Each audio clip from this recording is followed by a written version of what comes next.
Welcome to Seahawks Forever, powered by BetUS. That's Bryce Coots of the HawksZone Rundown podcast. He's going to be joining me to help me take this home today as well. It's Combine Week. Everyone descending on Indianapolis today. Interviews were happening today, tomorrow, and Wednesday. We have press conferences tomorrow. John Schneider and Pete Carroll will be speaking behind the podium. We'll keep our eyes on that. And then Wednesday, Mike McDonald, for the first time ever as a head coach, will get a chance to get behind the podium. And then there's weights and measurements. We'll find out the truth about some of these guys, sometimes on the positive side, sometimes on the negative side. And then the testing starts on Thursday. Bryce and I have each prepared a list of, let's call it our watch lists, guys that we really like, that we think could be fits for the Seahawks, but we need to see a little bit more, and we're anxious to see them perform on the field at Indianapolis. Again, this is Seahawks Forever, powered by BetUS. Bryce and I coming up next, talking NFL Combine on Seahawks Forever. Welcome to the Seahawks Forever podcast, in-depth analysis on everything Seahawks. And now, here's your host, Dan Viens.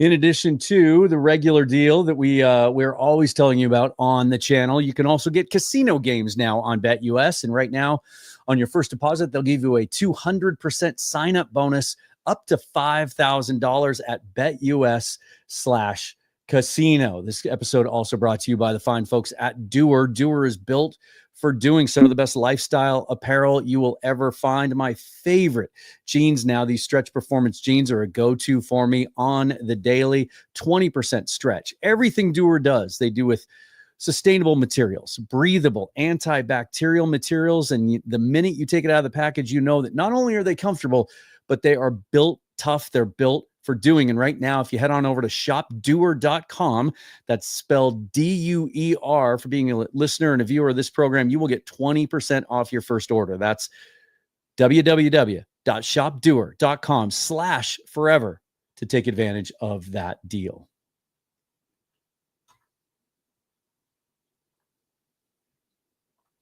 One of these days, I'm going to get quicker with the mouse. I tell you. Bryce, good to see you again, my friend. Coming off the injured list. I know you're not feeling 100%, but you know what? Smart, tough, dependable. At the end of the day, the best ability is availability. You just got to rub some dirt on it and play. I appreciate you being here. My pleasure, Dan. Yeah, just getting over this cold or whatever's going around right now. And as you can tell, my voice sounds, it might actually be a better voice for me now, honestly. Like maybe I'll try and keep this going longer. Some of our lady viewers might be into that a little bit, right? Before we get to the meat and potatoes of this combine, these lists that we prepared for you today, remember to subscribe to the channel, hit that bell for notification of future episodes. All the other ways you can support the channel are listed down below. And Bryce is streaming this back to his channel as well for the HawksZone Rundown podcast. Was going to represent with the crossover hat today, but had a little green in it, and so it picked up the green screen stuff. Couldn't pull that off today, but be sure to go over there and give those guys a sub as well. They got some cool things cooking, including maybe take a second and let us know about your new affiliation and relationship now with Field Goals, who I know well. Yeah, so the HawksZone Rundown now will be a part of Field Goals going forward. So our podcasts, they'll be posted up there regularly with write-ups and stuff. Me and Ryan both will have our kind of comments and stuff that go along with them. So all of our content you can now find on the Field Goals website, and through their other social media, it'll be linked. So yeah, it's kind of a cool step for us with the channel. Mookie was great enough to bring us on and kind of approach us with this idea. So yeah, it kind of helps out both areas. They get a podcast to kind of go with their writing material that they got over there, which is great. They've got so many great writers over there. We're really looking forward to being a part of that team. So it's something that's kind of a cool opportunity for us. It's a great resource to tap into. I've been a fan of theirs for a long time. And I guess in a way, this is kind of full circle. We're kind of podcast brothers or cousins or something, because Seahawks Forever was born out of the Field Goals podcast that Dana and I did. And then when Vox Media decided to shut the doors on all podcasts, took the feed and turned it into what it is now. So kind of cool that those two things are coming to fruition now. All right, let's talk about the combine. Did you see the video today of Pete Carroll talking? Yes. So apparently everybody who is somebody who was headed to Indy today had to go through Seattle, including like Grant Cohn, who does such a great job creating content and covering the San Francisco 49ers. Couldn't get a direct flight to Indy, so he had to go through Seattle. Ended up on a plane with Brian Nemhauser, was there, Hawk blogger, friend of the shows, and then he saw Schneider and McDonald sitting side by side in first class. Carroll was on the plane too, probably for the same reason. Probably couldn't get a direct flight, and but he was in coach. He was back there in coach, although it sounds like reportedly the seat next to him wasn't bought, so at least he had a little extra space. I don't know if that's Mark Davis trying to save some money or Pete just trying to be a common man, but he spent an hour in first class. There's video of this, bent over, standing up, talking to McDonald and Schneider. We are searching the globe for good enough lip readers so we can find out maybe what they were talking about for an hour. Like that's probably, from everything we've heard, the longest meeting those guys have ever had together since McDonald took over. Yeah, and I think that's maybe why, like, you know, there were some people speculating, oh, they're talking about DK or Gino or some sort of trade. Like, I doubt that's what it was. It's really probably the first time Pete, and he's even mentioned that on his, you know, couple radio show appearances, he hasn't had much time to connect or talk to Mike McDonald since Mike took over. And that's probably what it was. It was really like, hey, how was your first year of being the head coach of the Seattle Seahawks? How did it go? Like, you know, what kind of obstacles did you run into? Hey, was this person still here? And like, just a catch up to kind of, I guess, bridge that gap of awkwardness that may still potentially be there. You know, you got a guy that ran that program in Seattle and Pete for over a decade, and John's still there. So it's probably catching up with John. Hey, how's it now with the young guy? And getting a feel for what Mike McDonald's all about and how, you know, he took over basically mostly Pete's team and produced one more win, but still had kind of the same result, no playoffs. So, you know, they probably caught up on some things, and yeah, maybe there were some discussions, but I really think knowing McDonald and how cerebral he is and how curious he is and thirsty for knowledge, he was, my guess is that much of that hour was Mike picking Pete's brain. Yep. 100%. That's what I would see happening there. Yeah. 100%. And it might even be vice versa. Yeah. Pete being gracious and just giving him all the time that he had to give. So no, and that's the thing I think too, is I think there's a point too where Pete might have even been picking Mike's brain because of the turnaround this defense had, right? Like he took a lot of Pete's pieces and made it into a top 10 defense toward the end of the year. So it was Pete going, how'd you do that? Yeah, exactly. How did you take what I had and turn it into that? Like I couldn't figure it out. And so, you know, there's probably some fun in that. And honestly, to be honest, I think it's a good sign that Pete felt comfortable enough in that situation that it wasn't just like a cordial, hey, how's it going? It was an elaborate conversation for an hour. What the funny part is how many people do you think can walk into first class and stand in the middle of the aisle for an hour talking to someone in first class when you're from coach? Because I know if I tried to do that, I would be ushered right back into my area 100%. Of the coach. Yeah. They obviously knew who he was. Yeah. Although at first, the funny thing about the story is at first he was trying to get to the bathroom, but one of the flight attendants was trying to hand out beverages and was like, "Sir, you can't go by here right now." So kind of put him in his place. But yeah, they don't just let anybody go up to first class and stand there. But when you're a legend like Pete Carroll, you get a little special treatment. Should we get into these lists? I guess before we do this, what do you most, just in a general sense, what do you like the most? Your coaching background, quarterback coaching, offensive coordinator. From that standpoint, what does your coach's eye most look forward to when watching these players work out? So I don't pay as much attention to the 40-yard dash. Like, to me, that's kind of you never see a guy run straight 40 yards really, like consistently in an NFL game where you're timing him, right? He's avoiding people. He's doing a whole bunch of things. For me, one with the quarterbacks is I like to see their footwork from the different throws they have to make, taking a ball from under center for guys that have predominantly played in shotgun. How well do their eyes and feet tie together? That's one thing I like to see, because a lot of the time you can see when they miss passes, it's because their feet aren't necessarily placed correctly. The other thing for me that I really like to look at with the running backs is their short shuttle, how quickly and explosive they are in those moving areas. The gauntlet drill for me for the receivers is always an interesting one, because I want to see how many receivers catch and drop quickly or catch and actually tuck the ball. Yeah. Because to me, that's such a lost art, is catching, tucking, and running. So Those are a couple of the things. And then with the offensive line, how quick they move laterally. Like that's the one thing I want to see from them is what's their foot speed? How agile are they? D-line, it's always the same kind of thing. It's that 3-cone drill, like how quickly they can get that bend and get around. Those are the drills I'm more interested in when I'm looking at these guys at the combine from a coaching mind. It's not so much the measurables that I'm all tapped into as much because, okay, it's the underwear Olympics at that point. I want to see more of what they do that's more football related in a drill than I do need to see them run in a straight line for 40 yards.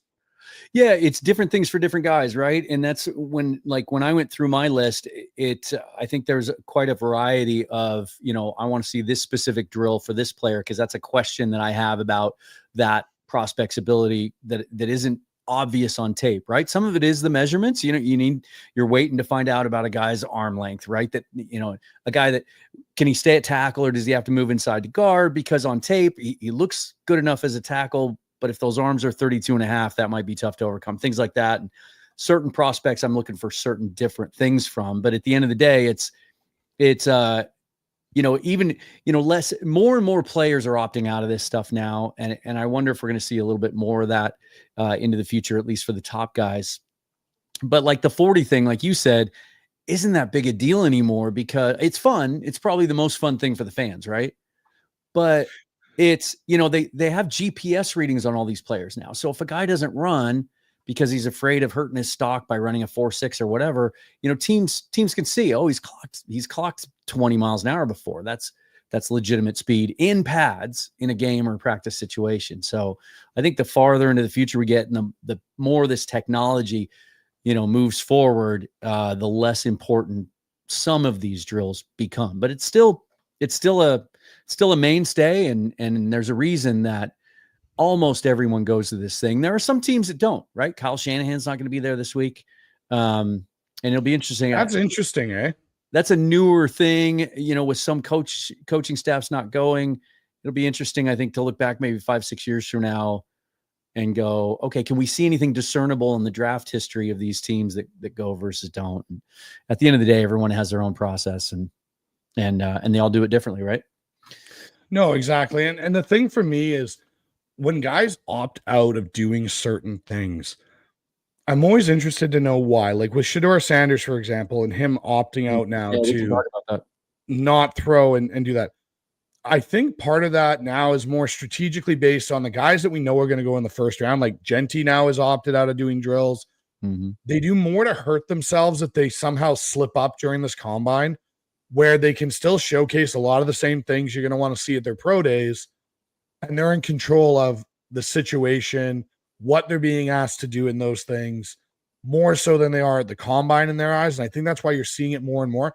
The guys that are the second, third, fourth rounds that want to jump into that first round conversation, because there's more millions of dollars, right? There's a couple $1 million more each time you move up on the board.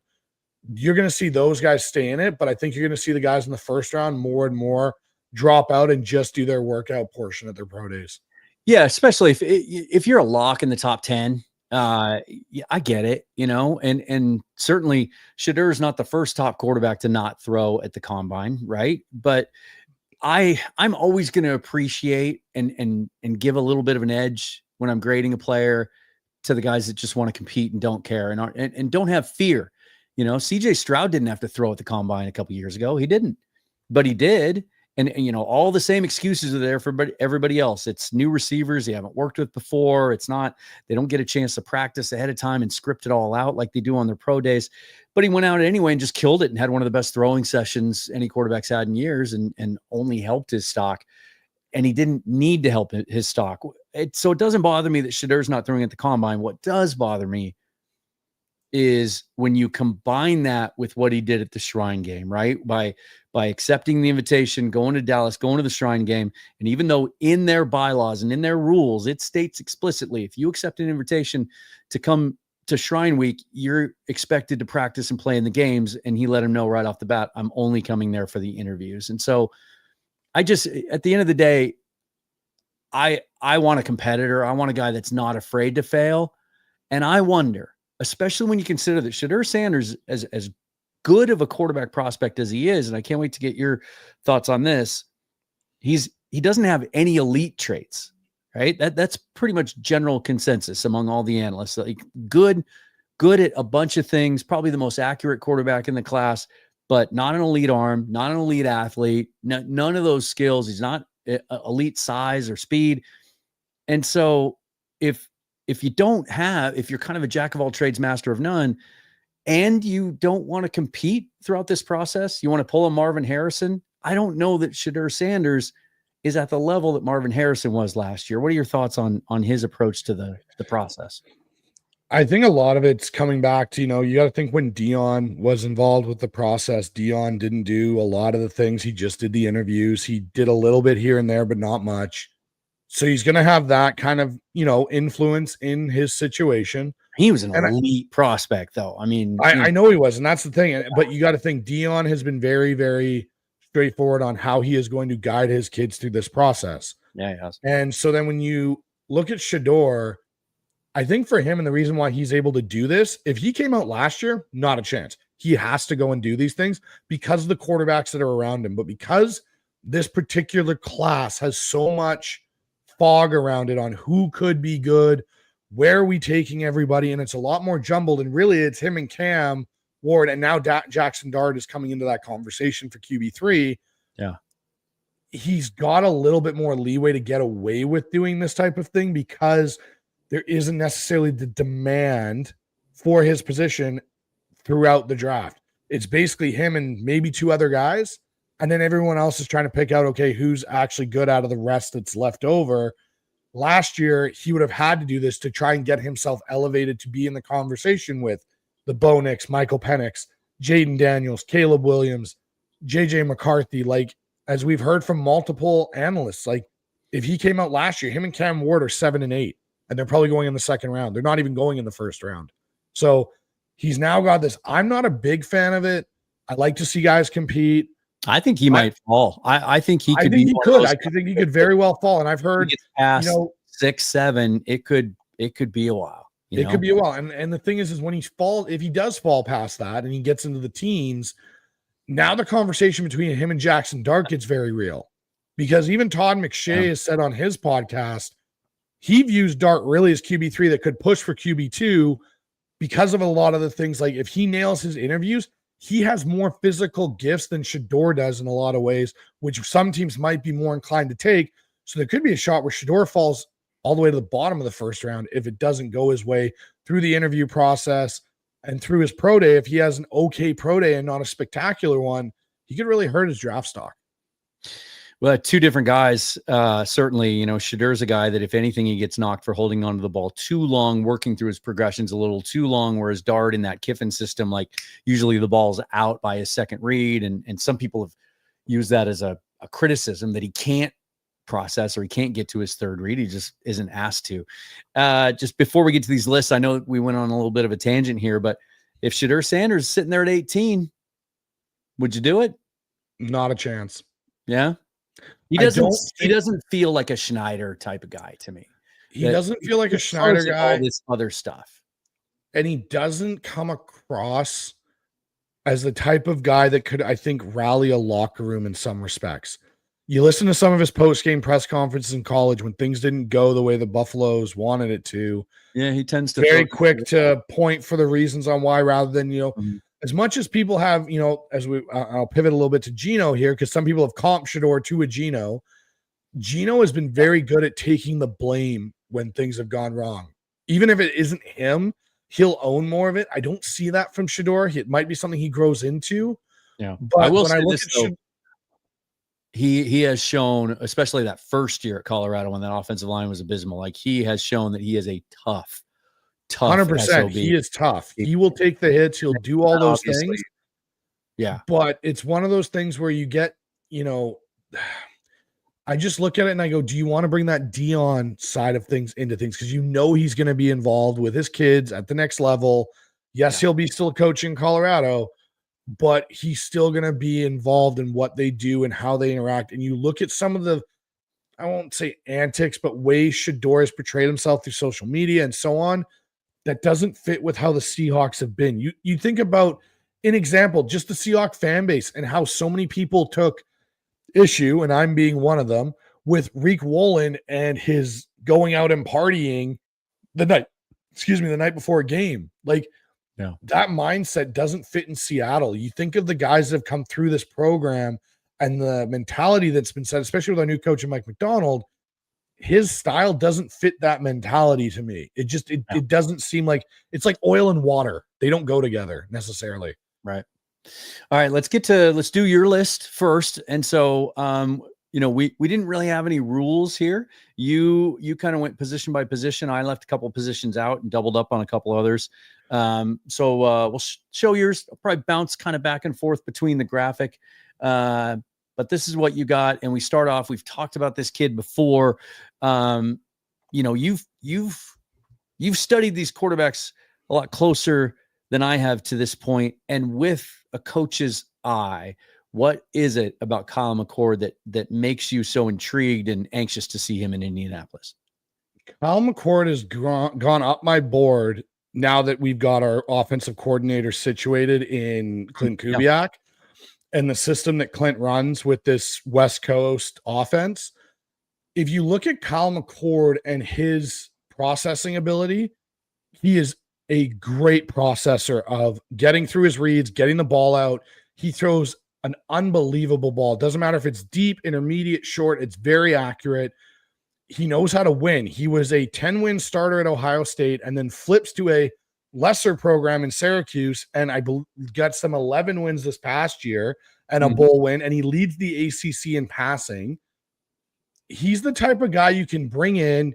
He would be, in my opinion, an upgrade over Sam Howell, and he gives you more upside, and he's someone that you can come in. If Gino's here, he sits a year, and then you can think about the future with Kyle McCord because he knows how to get the offense going. And you listen to his coaches and you listen to the guys that he played with, the type of leader he is, how he came in and took that ownership at Syracuse. That's what you're looking for in a quarterback. I don't need my quarterback. And we saw it in the Super Bowl. You don't need a top 5 guy to win a Super Bowl if you can build the rest of your roster and give him the ability to play within himself. I don't need Kyle McCord to go be Patrick Mahomes. I need Kyle McCord to come in and be a guy that doesn't turn the ball over a lot, which he doesn't. He's proven it in college. He's not a high turnover guy and can make all the throws built into the offense he's playing in. In Clint Kubiak's offense, there isn't a Ryan Grubb, all verts, we're going deep every play. It's a lot of play action. He's movable. He's a good enough athlete. And he's got the characteristics. Like he led the FBS last year, FBS last year with big time throw stats with 31. That's more than anybody else coming out in this draft class. So when I look at it, I think he's the type of guy you can take and build around and let him sit for you. You don't have to play him right away. And I think you could get him in round 3. Yeah, that's the thing is, nowadays with teams so willing to move off a quarterback if they get him in their system and just find out, quickly that he's not the guy, is a 3rd round pick is a pretty modest investment for a guy that could be a potential long-term starter. But if you get him in there and, a year from now, you're in a position to take another guy, he's not going to preclude you from that. The thing that I like about him is Daniel Jeremiah was talking about him yesterday, and he noted that at Ohio State, one of the things that bothered him about him is he was a little too cautious. Whereas he goes to Syracuse, and as you said, they handed him the key to the city. They just said, "Hey, you're the guy, and we're gonna go as far as you can take us, and we're gonna put the team on your shoulders." And he became more aggressive down the field, obviously to good results. Is there one certain thing that you're looking for at Indianapolis that you want to see from him? I want to see how his footwork is from under center. That's the big thing for me. Like, he didn't do a lot of it. He was in gun quite a bit. I want to see how his feet marry to that timing and the rhythm, because that's the one thing I don't think a lot of people understand now that quarterbacks have gone to the shotgun solely based offense a lot in college and so on, is the routes are usually dictated by the footwork the quarterback is taking on their drop. If you listen to Bill Walsh talk about it all the time, hey, you get to the top of the drop, this route will be open here and here and here, depending on how many hitches you have. That's a lost art. And I think that's the one thing the combine still does well, is force these guys to throw on rhythm from under center. That's what I want to see from Kyle McCord. How many passes do we see are a little errant versus they're right on the money? So that's the one thing I'm looking at. Running back, you got Damian Martinez, one of the bigger backs in this class. Very, very good running back class. I've seen some projections that as many as 30 to 35 running backs have draftable grades in this class. We remember him here in the Northwest from his 2 great years at Oregon State, elevating that program. Then he goes to Miami for his final year of eligibility. Really liked what I saw from at the Senior Bowl. Why do you think he would be a fit for the Seahawks? I think he'd be a fit for Seattle because he gives you that physical power run style, which even in this outside zone, you need one of those guys that's a one cut, hit the hole and go. And I know we have Zach Charbonnet, and I understand that. But you got to remember the K9 and Charbonnet are both going to be coming up to contract years in the next 2. K9 this year, Charbonnet next year. So you need to start potentially being ready to move off of one of them. He has the ability to be a really good receiver out of the backfield, which does fit Kubiak's balanced run first approach. The only thing I would say he needs to work on is going to be his pass pro, which is, again, something we've heard about Kenny Mack. But his profile and everything to me it seems to fit for a guy you can get in the mid rounds. He lacks elite speed, but my thing is going to be how quickly he does like the 3-cone and the shuttle. How quickly does he move? And then I want to see, like, how does he catch out of the backfield in the combine? How does he cut through the, obstacle drills that they have for the running backs? Because I think he would complement K9. If you moved off of Charbonnet, you still have a physical, powerful runner in the backfield. But I think he's got maybe a little bit more speed upside than Charbonnet does. And then Maliki Matavao, tight end, UCLA, another very good position group in this draft. The tight end group is very deep. He was at the Senior Bowl, looked solid, didn't really do anything spectacular, but is he another guy that you just need to see some of the athletic stuff? Yeah, he's the type of guy I want to see him catch. I want to see him move. I want to see, short area quickness, because your tight ends, you don't need them to be vertical threats. And again, we're looking at a position here where Noah Fant may or may not be on this roster. You already have who potentially could be your tight end 1 in AJ Barner, who surprised a lot of us this last season. But the thing with Mavado is he's big, he has good hands, and he can block. So he can come in and be a 3, and I think he's an upgrade over a Pharaoh Brown or a Brady Russell, and he can contribute in the run game right away. And then he can also, with his size, be a really good red zone target for whoever the quarterback is, Gino or whatnot in Kubiak's system. He's still developmental, but again, these are the guys I want to see at the combine, or guys that we can get in that mid-range where we're not now stressing about our tight end. Like, I get people want to look at a Tyler Warren or a Loveland or one of those guys, but I think a guy like Mavado can be really, really interesting to pair with AJ Barner just because of their size. Yeah, certainly they're going to add a tight end, I would guess, at least in the draft, if not also in free agency with as much 12 and 13 personnel as Kubiak likes to run. And then Jaden Higgins is a guy you've loved from the beginning of the offseason. One of the few taller receivers in this class. I think he measures in at about 6'4", but a really, really advanced route runner for a guy his size. Yeah, he really is. He showed at the Senior Bowl. For his size, he's very smooth in and out of his breaks. Something that I really like. He's a tall, physical possession guy. Again, he's a red zone target, short yardage target that would really complement, as a big guy, DK's deep threat ability. He'd give you a bigger target than Jackson, Smith and Jigma, and JSN in the middle. I could see him being your third receiver. I think he'd jump Bobo on the chart for sure, just because I think he's more athletic. So it'll be interesting to see where he goes. He got a lot of buzz coming out of Senior Bowl. Be interesting to see how he runs at the combine and moves at the combine to see if he can, push him up. Right now, I've got him between rounds 3 and 6 is where I think he could go. He could maybe get into round 2. But I think he's, again, a guy, he's not an elite prospect physically.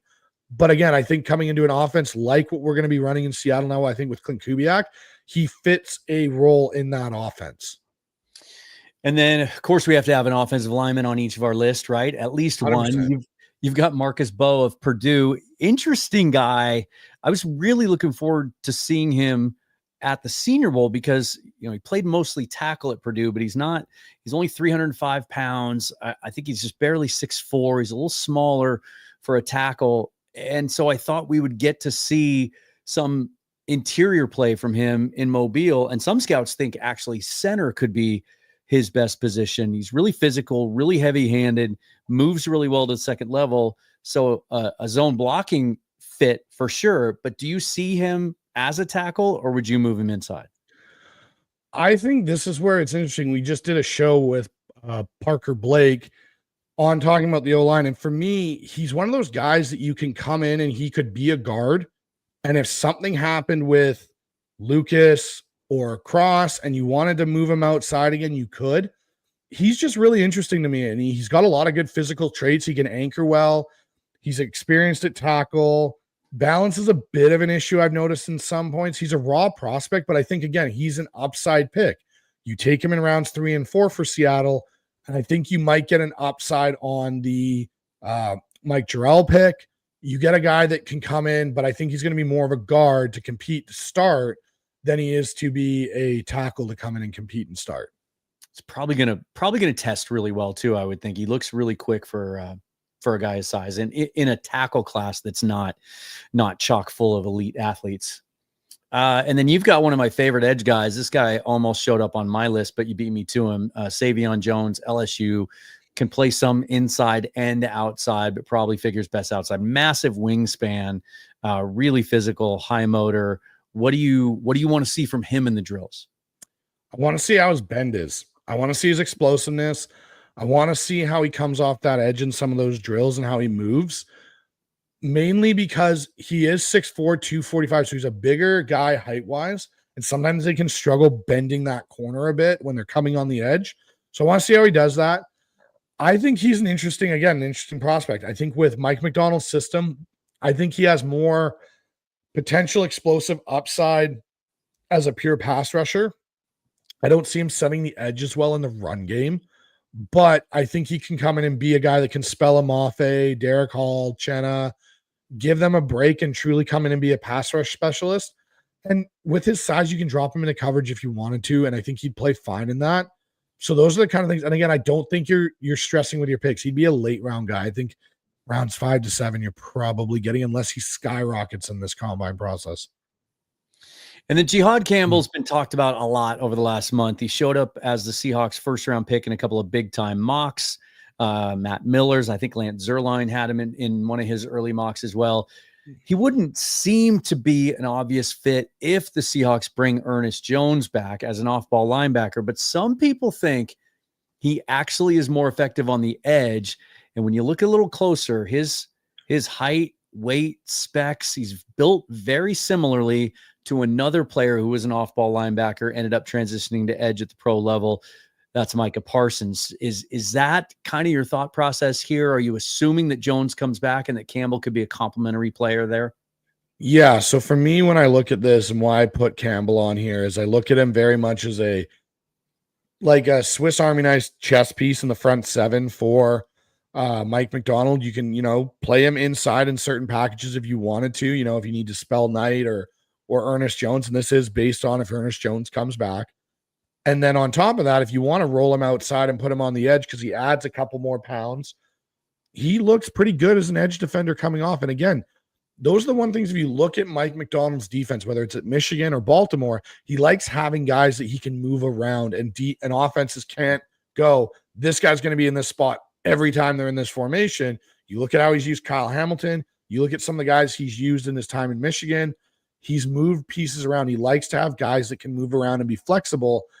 That's why I think Campbell potentially gives him that option. And I don't think Campbell's going to jump into the first round. I think he might be around 2 to 4 guy, depending on how he tests. Is he instinctive enough as an off-ball linebacker that if something should happen in the negotiations and Ernest Jones isn't back, that he might be a candidate as a guy you could draft? He could play alongside Knight full-time at Mike. I think so. I think he's definitely got the coverage skills. He's pretty instinctive, to be honest. I've watched a lot of his film. He's smart. He comes out of that Alabama system. With Nick Saban being there for the years that he was, when Campbell was there, he got coached up well by Saban. I think there's a good chance he could come in. I think there's a really good chance Ernest Jones is back. He's doing promotional stuff on the Seahawks PR with the fights that just were in town. Yeah. A guy that's a true free agent isn't necessarily doing those things. Right. Yeah. So I think there's a pretty good chance he's going to be back in Seattle. But you look behind Knight and Jones. Drake Thomas isn't that chess piece. I think Drake Thomas is better suited as a special teamer. We both love Drake Thomas. I think you bring in Campbell, and now you have a true guy that you can plug in if there was an injury tonight or Jones, and you're not taking a massive step back. There is a step back, don't get me wrong, but it's not as much as it would be going from a Jones or Knight to a Drake Thomas. And then finally, Xavier Watts, safety out of Notre Dame. I haven't studied the safeties that hard yet, just because I think as far as needs go, it's not one of the bigger needs on the roster. What do you like about him and how he might fit in a Mike Macdonald defense? So he's a bit smaller, right? He's only 6 foot. He's about 205 pounds. He runs a 40. At least the last time I looked at one of his Notre Dame testings, he was at like a 4.55 range. But you've got two safeties in Julian Love. You've got Kobe Bryant, who isn't a contract year. So if I'm Seattle, I'm signing Kobe Bryant now and not waiting. I'm getting him looped in because you're not going to have to pay as much. If he has another year like he did last year, but for an extended season, he adds that interception total, I think there's a chance he's going to be a little bit out of your price range maybe as the following year. But Watt's very versatile. So he's got ball skills that are really good. He's instinctual, but he has ability to play multiple positions. Notre Dame really moved him around. He was a deep box safety, but then he played in the slot, and he was pretty good in the slot. And when I think about it, again, it aligns with McDonald's defensive philosophy. Give me weapon X guys that I can move around the field. If I don't have to always play Devin Witherspoon when he's going to blitz inside and I can move him outside, great. And I can move Watt down there into the position. He just, to me, is another guy. He could start as a backup or a nickel dime sub package guy. He's was the Jim Thorpe Award winner in 2023, which is the top defensive back in college football. No. The only thing that people are going to say is the size. He's 6 foot 205, which is very similar to kind of how Bob Sanders was built. If he's playing nickel sub packages and the way the NFL is now, I think, if Bob Sanders still was playing, he'd still probably be playing.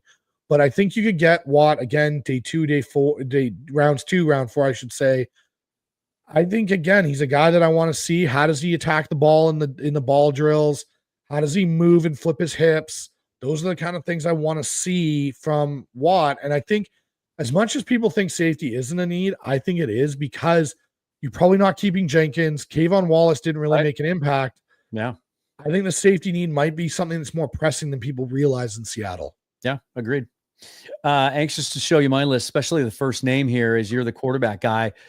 Seth Hennigan is a guy that just kind of keeps hanging around like a bad cold, like you're fighting with. Like I can't shake him, right? He didn't do anything during the week in Mobile to impress me up close in person, and then he goes out and he was the best quarterback in the game. Ends up throwing the winning touchdown pass. Had a couple of long balls in that game. Looked really accurate, really decisive. And then you look back. I mean, he's got decent size, 6'3", 200. And you look at his career in Memphis, 4-year starter at Memphis, and how remarkably consistent his production was all 4 years. 64% completions, 3-to-1 touchdown to interception ratio. He can run a little bit, 900 yards rushing and 10 touchdowns on the ground. But you look at all 4 seasons and all of his key statistics, it's almost like he copied and pasted all 4 of his years. And that kind of consistency tells me something. And so what I'm looking forward to in Indianapolis is to see how he looks in shorts, in a tank top or whatever, throwing next to these other guys. I want to see something that tells me, is he the guy we saw in the game and the guy that was really productive at Memphis, or is he the guy that really didn't stand out during the practice week down there? As the quarterback guy, what are your thoughts on Hennigan? So with Hennigan, he does have size. Don't get me wrong. He's got that prototypical, if you cut him out of a cookie cutter box, he's exactly what you look for as an NFL quarterback. If he looks 15 years old. Yeah. But physically, and the numbers in college add up. Like, he's got good numbers. He's a really good pocket passer. He's got good touch on his intermediate and deep throws from what I've seen on film. He gets through his reads really well, strong football IQ. He's also a coach's son. That's kind of always an interesting thing. You think of guys that have been involved in those situations in the past. Yeah. The thing for me that when I look at him is he lacks an elite arm strength and mobility. Like, he's not very mobile. So he's very limited in what he can do off script. escaping pressure has been a problem for him. He's also got smaller hands. And so when I've seen him play in bad conditions, you can see, right? yeah, you can see the ball wobble a bit. It doesn't have the same velocity it needs to. That's what I was seeing in practice. And so that's where, for me, like, he's not going to be able to stretch a field with a long ball, at least consistently. He may hit one here or there, and he's not a dynamic runner. Again, if you were to take a flyer on him in round 6 and 7 as a backup, and that's what you're looking for him to be, you're not looking for him to potentially move into being a starter, I could get behind it. I don't see him when I look at a guy that I think is a bit older, yes, and I get it, but has a lot of those same characteristics with a better arm and more mobility is Tyler Shuck. I'd rather take the swing on Tyler Shuck than Seth Hennigan. Sure. Oh yeah. Yeah. I went with Hennigan on my list here because I think I've seen what I need to see from Shuck. And there are actually those, to go back to our Shedeur Sanders conversation, there are those who are accusing Sanders of making his decision based on the fact that in his throwing group, and I don't know, I've seen this reported multiple places. I can't find the groupings. If you've seen them, send them to me. But he's throwing in the same group as Shuck and Cam Ward. Yeah. And, arm strength, arm talent, generally, from an elite standpoint, not Shedeur's strength. So my next guy isn't a guy necessarily. Sometimes guys I want to see at the combine are just out of curiosity and just because I think they're interesting. Do I think that this particular player might be a great fit in Seattle? I'm not sure. All I know is I saw him absolutely go off against my WSU Cougars. And I'm actually jumping forward here. I've got him in different order on my notes than I do on this graphic here. But Nick Nash, wide receiver out of San Jose State, pretty fascinating dude. He's one of those older guys, 25 years old, 6'1", 184, or is he 6'2", 198? I've seen him listed all around in that range, and that's another thing that's really important about the combine too. Is we get those verifications tomorrow of how these guys weigh in. But he started out at San Jose State his first 3 years as a quarterback. He was a dual threat guy. He was a better runner than he was a thrower. Converted to wide receiver, took a year for it to click, and then boy, did it. Last year alone, 104 catches, 1,400 yards, 16 touchdowns, a career yards per catch of 13.5. And he did it against better competition. Last year, as I said, against WSU, 16 catches, 152 yards, and 2 touchdowns. And he had 9 for 126 and a score against Boise State as well. Just a guy, one of those guys that seems to be getting a lot of buzz. People keep asking me about Nick Nash. What do you think of him? I like Nick Nash. I think he definitely would come in and fill a role in Seattle for sure. And again, when you're looking at this offense now, and this is the key thing for me, don't expect a lot of 11 personnel all the time like we've seen with Ryan Grubb's offense last year. You're going to see more of the 12. So how do we get a guy onto the field in sub packages, whether it's opposite of DK or opposite of JSN? And how does that look? Nick Nash, to me, is another guy that I think could come in and play a role and do something better than Jake Bobo. You got to look at whoever we're taking here is coming in because Tyler's obviously been moved on from at that point. Is if this the way they go and take a receiver, and they're coming in to jump Jake Bobo. What do they offer that's better than Bobo? If Nick Nash, better athlete than Jake Bobo, and it's not even close. Yeah. And I think he adds more of a explosiveness to the offense. And you can look at whoever they add to as a receiver. If they add someone higher in the draft, as someone maybe they're hedging against potentially when DK, if he moves on after they give him a potential contract extension, is this a guy that can play beside JSN? That's the other part of this equation. So Nick Nash, I definitely think is a guy worth looking at it for Seattle. And this is a guy that I think the 40 does matter. I want to see what his 10-yard split is. I want to see the quickness. I want to see if he can run, look like a pro route runner. It reminds me of Luke McCaffrey a year ago, another guy that played quarterback early on at Rice, switched to receiver, had some production, but you never know at a lower level. The undrafted free agent list every year is littered with guys that put up tons and tons of yards and catches at a lower level, and it doesn't translate. We saw it here in Seattle last year with Hayden Hatton, who had a tremendous career at Idaho, just didn't have the physical traits to make the jump. Does Nick Nash have those traits like Luke McCaffrey, who ended up getting drafted, I think, on day 2, or he was a 3rd or 4th round pick of the Commanders, and by the end of the year was part of that rotation. So I just kind of want to see. There's a lot of receivers I like a lot better. He's just an intriguing guy for me that I want to see work out. From the running back group, Donovan Edwards is a guy that if we were doing this show 3 years ago, we might be talking about him as a first-round pick, right? He had that great freshman year where he alternated with Blake Corum. They were a tremendous 1-2 punch. Some thought Edwards had more upside, had a higher ceiling, was a more explosive player of the two. And then it seems like he's kind of taken a step back in the last couple of years, doesn't look as explosive as a runner. And that's why I think the testing matters, because as far as versatility goes with a lot of these backs, you're not going to find another running back who looks as smooth in the passing game as Donovan Edwards does. In fact, Jim Nagy even said in Mobile he could play receiver, and some teams actually might ask him to work out as like a slot receiver. But what I want to see is the testing on the field look more like the 2024 Donovan Edwards or 2022, because that guy looked like a big-time running back. Yeah, no, Donovan Edwards to me is interesting because I think he's going to be a late round guy. Even if he does test well, I think he'll be a later round day 3 pick. He's interesting to me because if you can get the guy you got for his first 2 years, like even last year, or sorry, I should say 2 years ago when he was on the national winning team from Michigan, like him and Blake Corum tore it up. Like it was hard to stop that duo. Yeah.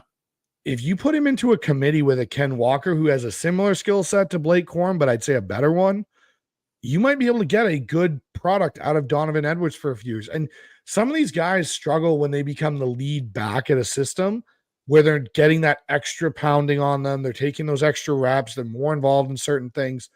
Some guys are better off as the change of pace guy. And I think that's maybe Donovan Edwards, which is why I think he could be a good fit in Seattle as a change of pace guy to say a K9 or Charbonnet or whoever you go with.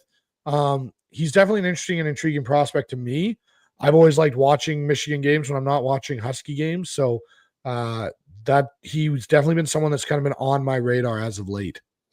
And as much emphasis as this organization is putting on running the football this offseason, and as much as Kubiak actually likes to use 2 backs a lot more than any other OC we've seen in Seattle in quite some time, I could see them carrying 4 running backs on the roster, which they haven't done in a while. And that would put him, I would see at some point, whether they draft a guy or find one of the leftovers in this deep class and undrafted free agency, bring him in to compete with George Halani for that 4th spot. We were thinking of a similar mindset when it came to tight end.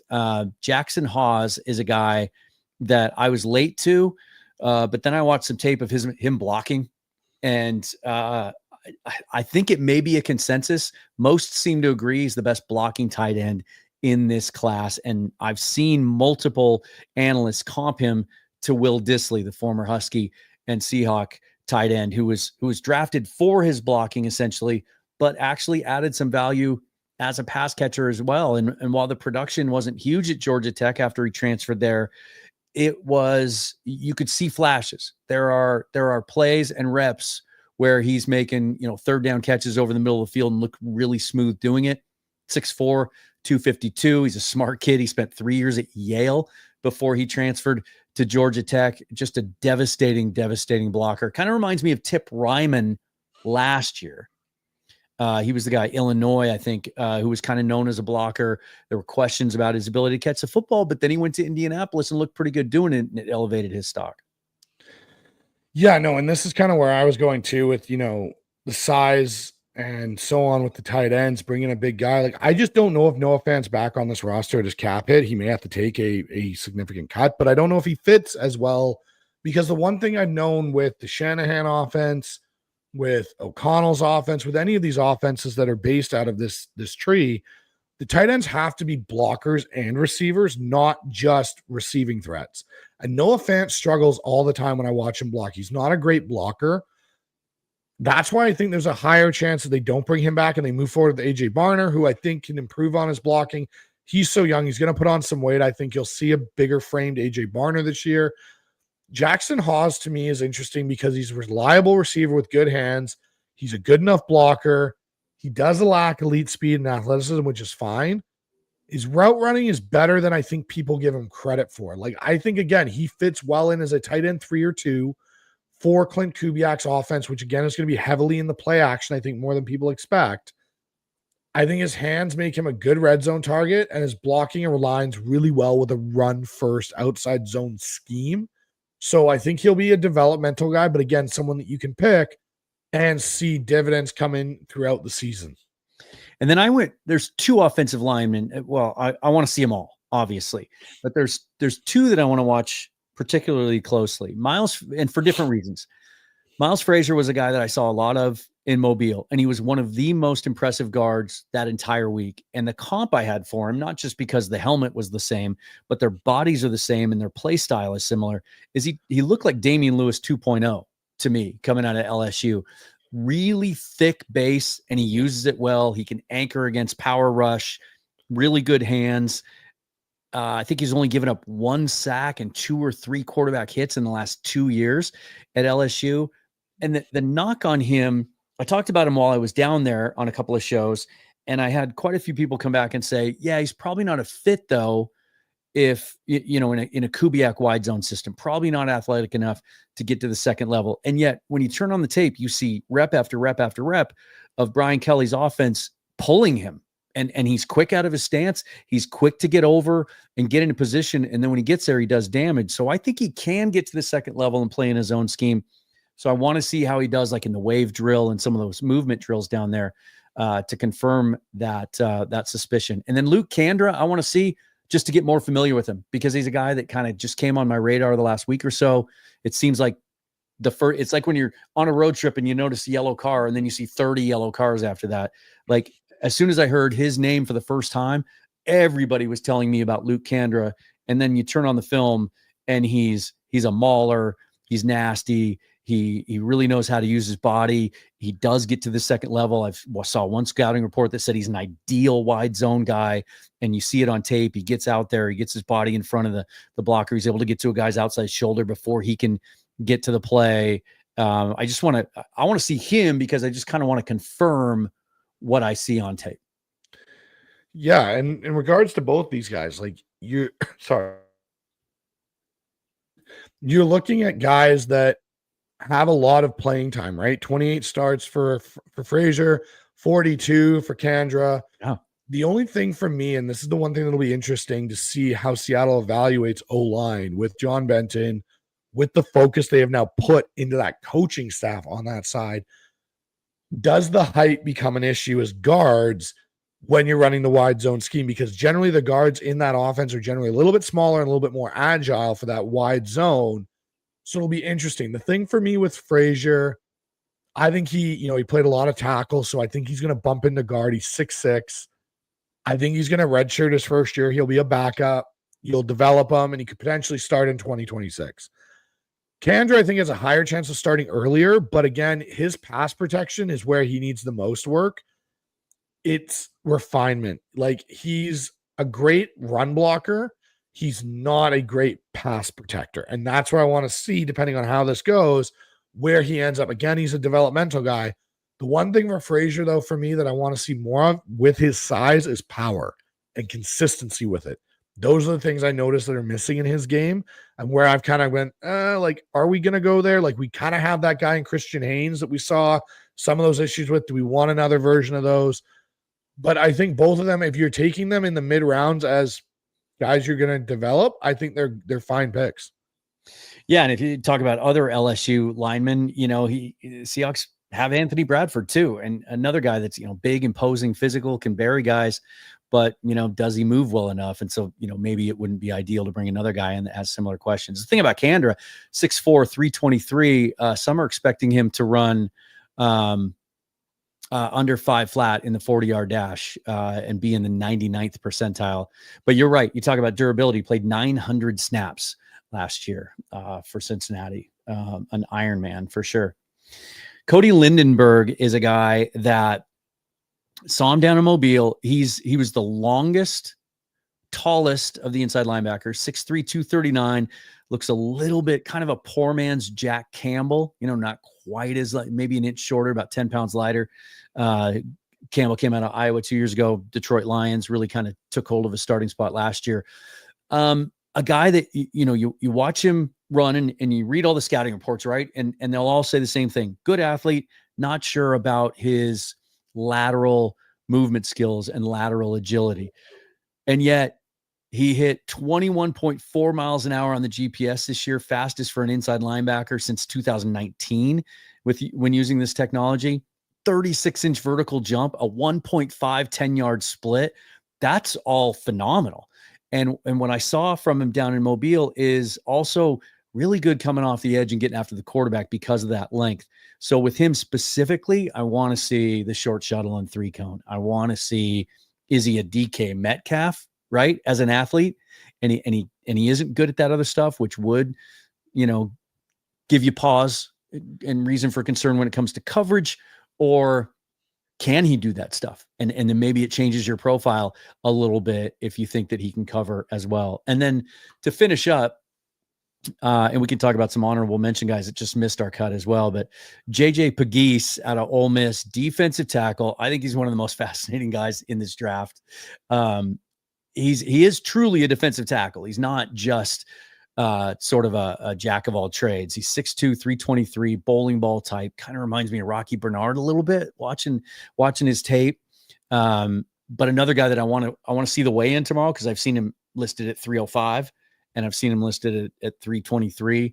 Expected to run a 4.9, outstanding athlete, former tight end. And you see that versatility because not only productive as a defensive tackle, 126 tackles, 29 tackles for loss, 10 sacks in his career, but they used him as a fullback and as a red zone guy and a short yardage guy to great effect. 21 carries, 69 yards, 7 touchdowns as a short yardage back, another 8 catches and a receiving touchdown too. And when you watch the tape, it's legit. They would snap it to him as like a wildcat quarterback. They'd line him up next to Dart and the running backs. You didn't know who was going to get the snap, and then he'd take a direct snap. For a team that's looking for a fullback because Kubiak says he wants to use one, how about a guy that can actually rotate and give you some juice as a defensive tackle, but also you can bring him in, when you're playing the New York Jets last year and you have 9 shots from inside the 5 to get in the end zone and you fail, you go 0 for 9. If you have a guy like this that you can hand the ball to down close. No, and when I look at these last 2 guys you talked about, Dan, like Lindenberg, for me, I actually like his lateral quickness. Watching his game film, I don't know why people have been knocking for it. He doesn't have great north-south speed. Long and white. That's why. There's like, I look at it like he won't be as quick. Over 5 years at Minnesota, he had 300 tackles. 18 of them were for losses, 6 sacks, 5 interceptions. In last season alone, he had 100 tackles and 2 sacks. Like, he is a good linebacker. He's smart, really he's smart, physical. He would fit in as a backup, and he'd be an upside starter potentially down the road for Seattle if they needed to get to that point. Pegasus is interesting to me because, like you said, he's definitely a guy you could play in that goal line, no fullback role and give him the ball. He reminds me, you say Rocky Bernard, he reminds me of a bit of a taller version of Brandon Mebane. Yeah, another kind of got squatty. that, He's very good, and he's got that quick kind of movement. He's not a super quick guy, but he's got quick enough movement in his 3-tech and nose tackle role. I think he could definitely, complement Murphy and Leonard Williams well in there. It'll be interesting. And again, the one thing I'm going to say about all the guys we've talked about in regards to the guys we've looked at, there's a common thing. They're versatile players and they're athletic. That's the thing that I think you're going to see from both Mike McDonald and who they're looking at on defense and on offense with the run first play action with Kubiak. Those are going to be key things you're going to want to look at these guys for in the combine through this draft process, is who is athletic and versatile. And that's another guy that we both had almost on our list is Jack Sawyer. And that's, I think he's a guy that I assume he's going to do all the testing because that seems to be his makeup and just his kind of approach to the game. Like, he's not going to shy away from anything. Really had hoped that we would see him at the Senior Bowl, but coming off the college football championship game, none of the Ohio State guys went down there. But he's a guy that checks all the boxes, except is he a twitchy enough athlete, right? Can he drop in a 3-4 system, in a Mike McDonald system? Can he drop for you? Is he bendy or twitchy enough? How will he do like in the figure 8 drill where they drop the towel, right? I think something like that could tell us a little bit more about him, because you talk about motor, you talk about strength and bull rush, setting the edge. He's a culture setter. He's everything you want in a guy. But I think it speaks a little bit to his athletic profile that before he decided kind of last minute to return to school last year, like a lot of those Buckeye players did, that could have come out, and for good reason, they go win a national title, right? He was kind of projected as a guy that might sneak into the first round, but probably a second rounder. Didn't improve his stock at all by going back for another year. And I do think that speaks to maybe some of the limits on him athletically. But I just wonder if maybe he's one of those guys that could show up and surprise with a little bit more juice than we were thinking that he had. Yeah, I think Jack Sawyer could definitely. I think he's going to be an interesting guy to see how he does in the combine. And does he drop weight? Does he add weight? That's going to be another thing that'll be interesting with him, depending on 6'5", 260 is kind of what he's most commonly listed at. Yeah, so it'll be interesting to see what he does. Like, does he keep it? Does he drop it? Does he increase it? Because some teams may say, hey, you're a 4-3 end. You're not a 3-4 outside linebacker. It's so 275. Yeah. Yeah. So like now we need you to up, kind of like what happened with Mike Morris in a lot of ways. Like, where do we see your body type fitting depending on what team is really looking at you? So it'll be interesting to see. The thing for me with one of the guys that we didn't talk about, Jalen Royals is another guy, like as a receiver. Yeah. Like he would be my ideal guy. If Jaden Higgins is gone, Jalen Royals is next guy that I want for Seattle to take a look at. And a linebacker for me that we didn't get to talk about, I actually thought was going to end up on your list, was Carson Swessinger from UCLA. He's another guy that I'm really interested in to see what he does at the combine here. There's a few linebackers I like. It's just hard for me to put a lot of stock into them because I do expect Jones to be back, and then you're looking for a third guy, and I don't know that Schlesinger is that guy, right? I mean, I like Schlesinger. I like Demetrius Knight out of South Carolina. There are some inside linebackers I like, but unless Jones gets away, then that changes everything. And I think I probably start mocking those guys a little heavier in the second round for sure. All right, should we take some questions and comments, get caught up on that, and then we'll do maybe a mock draft? Yeah, I'm down. Let's go. I mean, it's Monday, so it's mock Monday, right? It's mock Monday. Let's see. What do we got here? Got a bunch of you in here, about 300 people watching. Thanks. Hello, everybody. Let's get guy throwing a little plug in for himself. So let's always like to try and lift up new creators. Ian Victor, what's up, guys? Just got done with my first mock draft for my YouTube channel, the Hawk Experience Podcast. I like that name. You guys lit a fire in me to start my channel. I'm excited for the journey. Go Hawks. Very flattering, Ian. Thank you. I appreciate it. I had my guys that inspired me to get podcasting in the first place. So flattered. And I've gone and subbed already, Ian. So my subscription's already there. Good. And I will do that as soon as we're done here. Right. Oh, there it is. See, you were on it before me. Let's see. I mean, this is a comment. I get fans thinking this way, right? Sean says, I think it's ridiculous when they opt out. They should be required to participate unless they have a medical exemption. I don't, this started happening a few years ago. I can't remember who the first ones were. Initially, you go back to the beginning of the combine in early 80s, I think is when they started having it. It was strictly only for medical testing. Like that was the purpose of the combine. And the reason they had it in Indianapolis is they have an abundance of medical facilities. I mean, I heard the number the other day. You're talking about doing 300 MRIs in a day, right? Not many places can handle that load. And then they start adding in the testing and then it used to be that media couldn't even go, and now they let just about anybody go. So next year we'll be there, right? Right, buddy? We will be. But I guess the point I was trying to get to is I don't think teams hold it against these players if they don't work out, as long as everything else checks boxes. Exactly. And that's the one thing I think you got to remember with this now. This whole process is multiple job interviews. And sometimes there's interviews you don't want to go to, and you decide to back yourself out of that. So when I look at this situation, and I understand the frustration though from the fan side, they want to see these guys perform. And the problem is you don't get a lot of pro day access. You get it a lot through small little clips you see at school. You can't generally watch a lot of them. And Sean's right. Penix's stock did rise. There were a lot of things that caused that. Him coming to the Senior Bowl after the national championship. Yeah. There were a lot of things that pumped up Penix last year. I totally agree. you got to look at it. These kids are taking advice from multiple people, whether it be agents, whether it be people that are involved, that are tapped into the actual NFL and all the teams and what they're feeling about that player. So if a guy decides to sit out, even though he's not got a medical issue for why he's sitting out, there could be a very logical reason for why he's doing it. Maybe he's solely focusing, like teams have said, we don't need to see you do anything. We know what you can do. We want to see you as a quarterback. We want to see you put your knowledge on the board and do the X's and O's portion of it.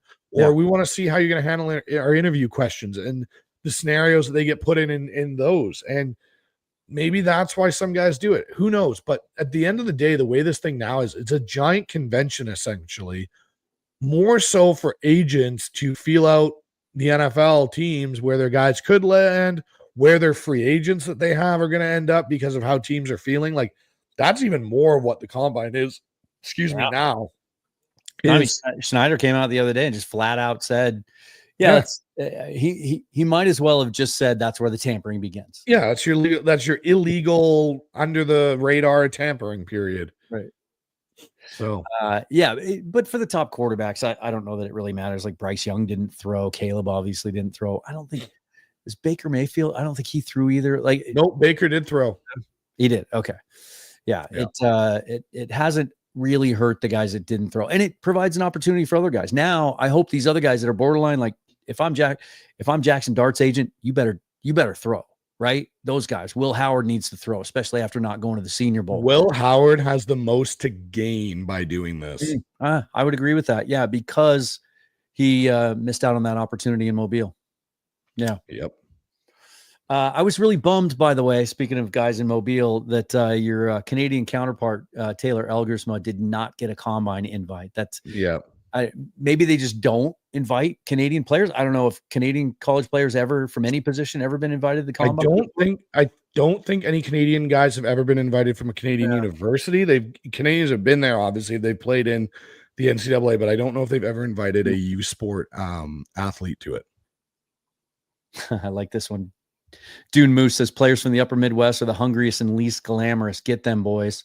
I do think there's something to be said for, I talked about this on my show, I think yesterday, how, early on in the Carroll Schneider era, they took a lot of shots on small school guys, position conversions. They got a little too cute in some drafts.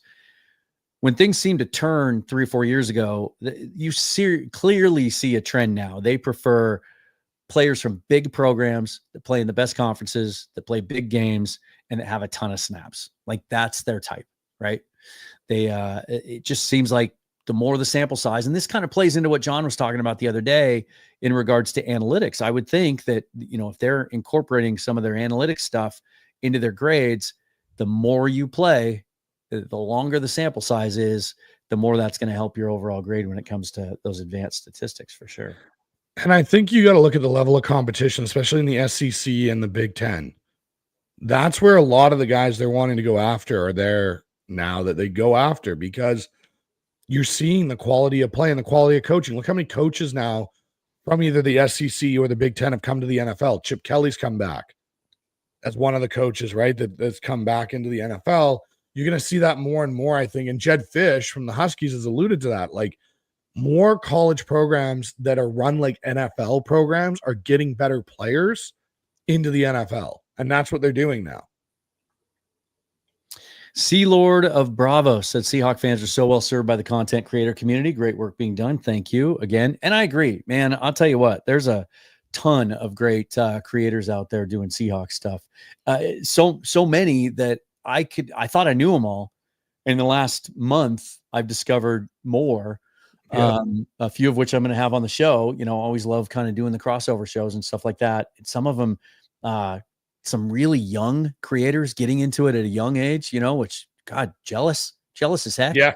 Right. And doing some great work and super smart. And so can't wait to get some of those guys on for sure. All right. I want to get away from this for a little bit. Let's get all set up here now and get into a mock draft, shall we? Sounds good. Let's do a couple of technical things here. We're going to get rid of this. So this time I thought I would use the Sportskeeda interface. Oh, this one. And what I find interesting about this is, so this is Tony Pauline's website. And if you've ever used the Pro Football Network, where Tony came from, this is basically the exact same interface. So I don't know how this works from a trademark perspective or anything else, or if he just owned the rights to it or whatever, but he kind of took it with him with one tweak, I think. Well, the big boards are different, and I think they're a little bit more up to date and realistic than what we're seeing on PFN lately. But I feel like the trades that are offered are a little more realistic, and they line up a little bit more with the trade charts, Rich Hill and Jimmy Johnson. So I think there's an opportunity there if we want to maybe explore trading down. That's not a good example of what I was talking about. That's a ridiculous trade. We're not trading. Jets are a little bit crazy. What are the other two offers? Now, that's not bad. So move down 4 spots, the Chargers, get their late second. I would suspect if we look at the trade chart, that's probably not the most realistic, and I don't want to take all the time to look it up. But here's a similar one too. We could drop down to 25 with Houston and also get their late 2. Again, realistically, knowing the charts as much as I do, Seahawks would probably have to kick in a later pick to make something like this happen. But you and I have done some mocks. We haven't done a trade down. Should we do one this time? I think so. Let's look what's there, and then let's make a decision. The only thing for me right now that's really appealing is Kenneth Grant. So he's been appealing to me for about 2 weeks when I do these mock drafts. I know. The more I watch him, the more, and the book on him is raw as a pass rusher, but the tools, the pieces are there. Like, he's a guy that's going to blow this combine up. I mean, he's been on Bruce Feldman's freaks list the last 2 years. A guy that's 335 pounds and might run a sub 540, like that kind of athlete. Just an absolute stud in the run game, but there's upside there as a pass rusher, I think. Where do they have him? So they have him at 15. So if we trade down, we're probably going to miss out on him. Yeah, we'll miss out on him. And that's, it's obviously that's something you have to consider. That's the kind of thing that they're considering in the war room. Because we haven't done a draft where we've taken him. I'd take him. And here's the thing. And we've talked about this before. If you've watched some of our mock drafts, you know where we're coming from. Everybody wants to pair us with an offensive lineman in the first round. Yeah. I get it, right? I get it. But I'll say 2 things about that. Number one, they're going to address the offensive line in free agency before the draft. I think with at least one significant signing and then probably another good, solid journeyman. Now I can't remember the name off the top of my head. There's a kid. Evan Jenkins. There's a guy that played in New Orleans for Kubiak last year. He's like a 30-year-old vet, can play both sides. He can play center and guard. He's a solid player, kind of a Evan Brown type, right? You can plug him in. You can trust him. Are you thinking of Shane Lemieux? No. Let me go back. Let me check here. Sometimes I forget when we're doing these live shows that we can just take a little more time if we want to. Let's see. Let's check out their depth chart from 2024. Hopefully they haven't updated him. And Lucas Patrick. He's 6'3", 313, 31 years old, 8th season out of Duke. He plays guard. He plays center. He's just a solid player. I could see him adding a guy like that, a veteran that can bounce around and be a good high-level backup and push these young guys, right? My point is that I think they're going to add multiple solutions before the draft. They're going to take at least, in my opinion, sometime in the first 3 rounds, an interior offensive lineman that we all believe can be plug and play, right? To add to that mix also. Can I add a tidbit here with this, Dan, too, that I think is a crucial point? If you take Kenneth Grant and you're pairing him inside with Byron Murphy, it's also setting you up for the inevitability of when Leonard Williams is going to walk away. Yes, Leonard Williams, I get, had a phenomenal year this year, but Leonard Williams is also into his 30s now. There's either a cliff he's going to start going down slightly, or he's maybe only going to play out the remainder of Seattle's contract, and then he may say, hey, I'm good, and walk away from the game. And you don't want to be in that situation where you heard John Schneider say it, where you're drafting for need.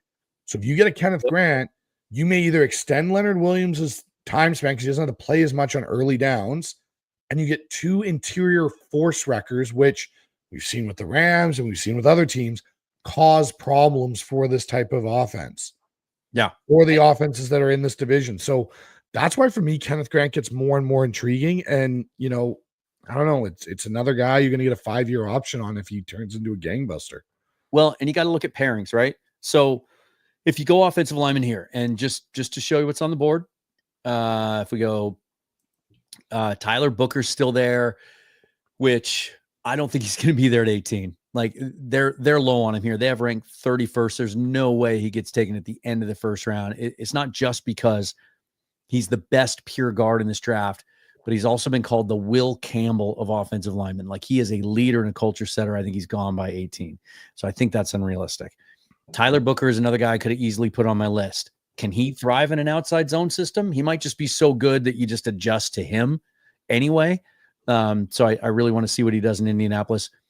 But he's probably not going to be there. So there's other guys I like, but the combination, right? If you go guard here, like you take a Millum or a Donovan Jackson, great player. But then I think if you want to address defensive tackle, which you do in the second or third round, the drop off is way bigger. Whereas I agree. I would argue Kenneth Grant has all pro upside, especially when you pair him next to Byron Murphy. You can never have too many defensive linemen. Look at the Philadelphia Eagles. It was a big part of why they just won a championship. Like they had so much depth up there. Bryce Huff didn't work out. They had some other guys get banged up, and they still had more than enough up front on defense. And the Seahawks don't have that right now. And I still think we'll be able to circle around in the second or third round and get a plug and play rookie offensive lineman. No, I agree. And that's the thing too, like listening to my conversation, it'll be out tomorrow with Parker Blake, who is an O-line enthusiast and, guy that scouts it exclusively. He even said he sees a lot more potential in the O-line to get plug and play starters in rounds 2 and 3. And you don't have to stress into round 1 on getting someone. Yeah. He says you can go get your defensive player that you want to add to Mike McDonald's defense and still get value in rounds 2 and 3 for starter level players in the interior of the offense. And I think this is a good example. You look at the defensive tackles now that are available at 50. You're talking about TJ Sanders out of South Carolina, Dayon Walker, who's a polarizing prospect out of Kentucky. That's quite the drop off. But let's check back in on the interior offensive lineman. Look at that. I don't know if Donovan Jackson's going to be there at 50. If he is, I'm taking him all day long. That's probably our pick here. But to my point, Dylan Fairchild, Tate Ratledge, Jackson Slater, the Bellevue kid. There's Clay Webb. I love. Did you see that there was somebody else there that everyone in Seattle seems to have fallen in love with? Not on this one. I think he might either be under O tackle. Oh, he might be under a tackle. Gray Zabel. He's not going to be there at 50, is he? You never know. Again, like we're talking, he had a really good Senior Bowl, but how does the rest of it look? And what do we talk about? Small school guys stepping up who haven't played at the bigger level. That's the one thing for me. Like, here's the thing, though. If this is exactly how it falls, if both these guys are on the board, Donovan Jackson. I'm taking Jackson because he can play tackle. Exactly. He can legit. Now, Zabel could play tackle in an emergency, but Jackson could play tackle. Like if he's played in a zone-based scheme with Chip Kelly. Yeah, if they don't re-sign Charles Cross or he gets an ACL or Abe doesn't work out or they don't want to extend him, 100%. Jackson can legit play full-time tackle, but he can play guard as a rookie too.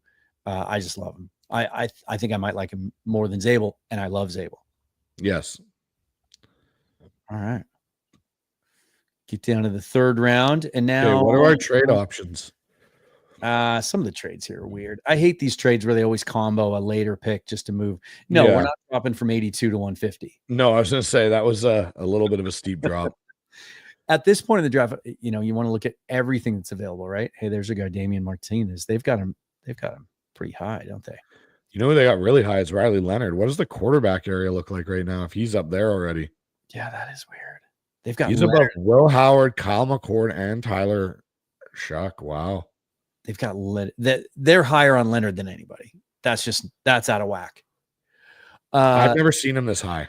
because we've addressed our two biggest trench needs. Yep. Like this is where we can look at some of these toys, right? There's your guy, Jaden Higgins.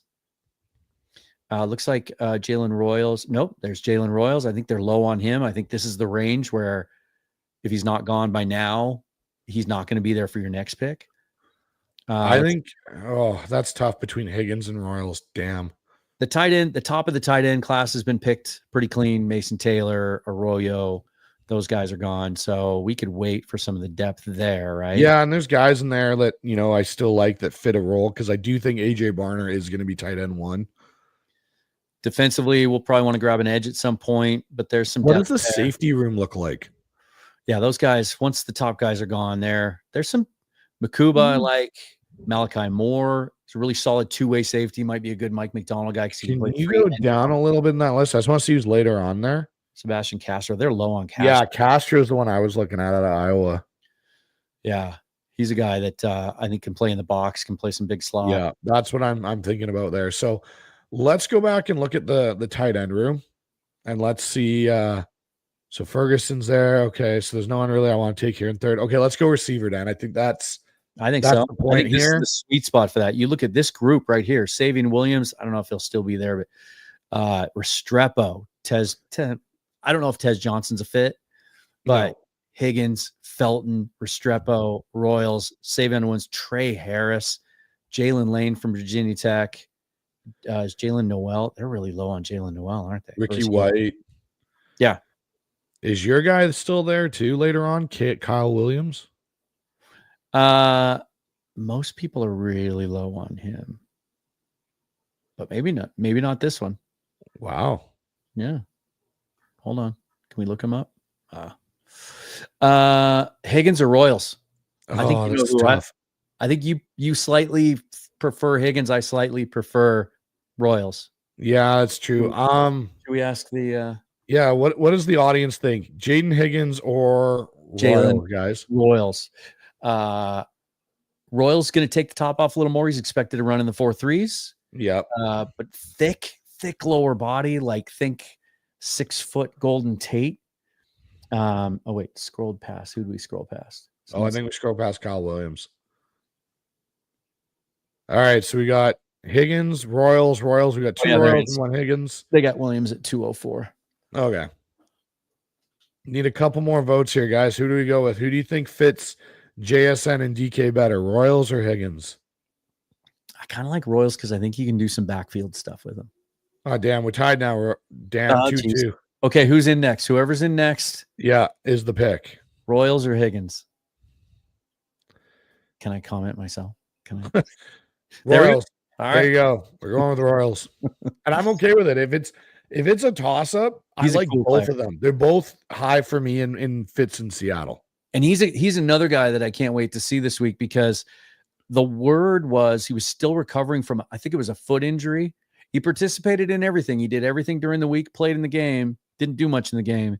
But I think that said a lot about him that he didn't. And that's why the first day I thought, who's that guy? He looks real thick. He doesn't really look explosive, maybe because of that foot. And then I read the stuff about how he's expected to burn a 4.3. And then I went to the tape and you can see it. All right, let's go back and look at, so let's just kind of recap. So we checked a big box in the interior of the defensive line. We got our starting guard that can also be a starting tackle long-term.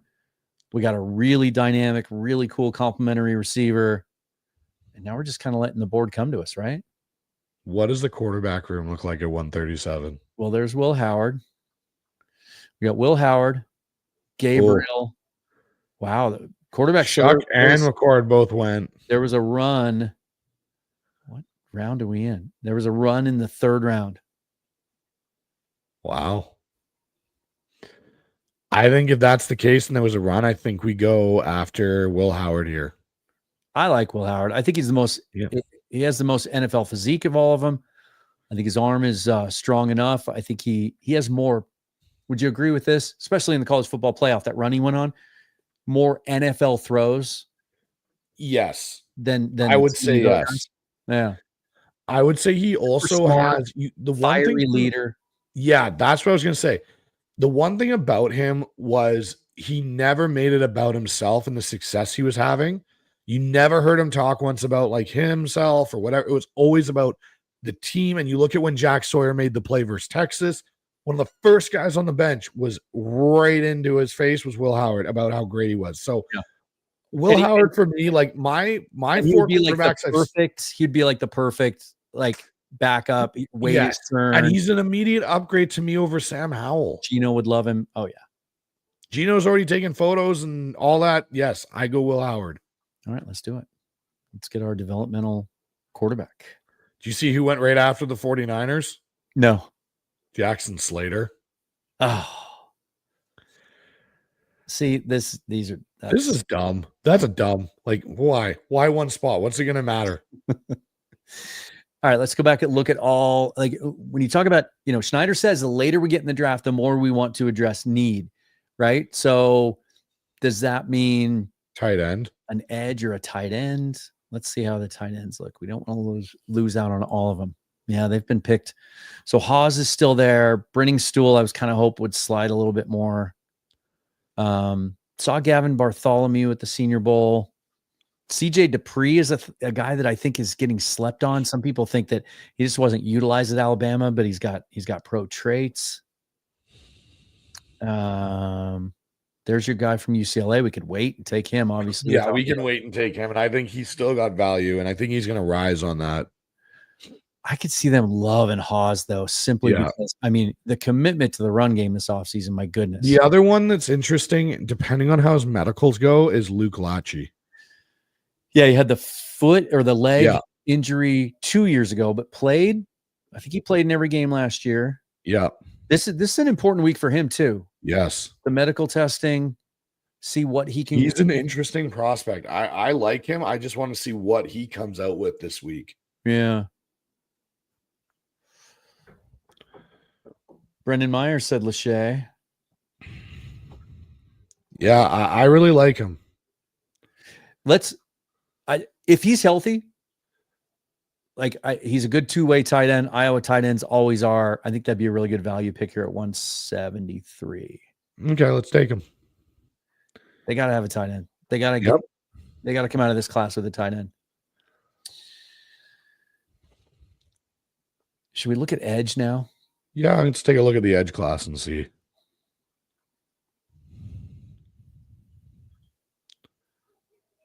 So, yeah, a lot of the guys that we really like are edges have been picked pretty clean here. RJ Oben's a guy that has all the physical skills. He just didn't have the production. But at this point, is he a guy you take this late, maybe?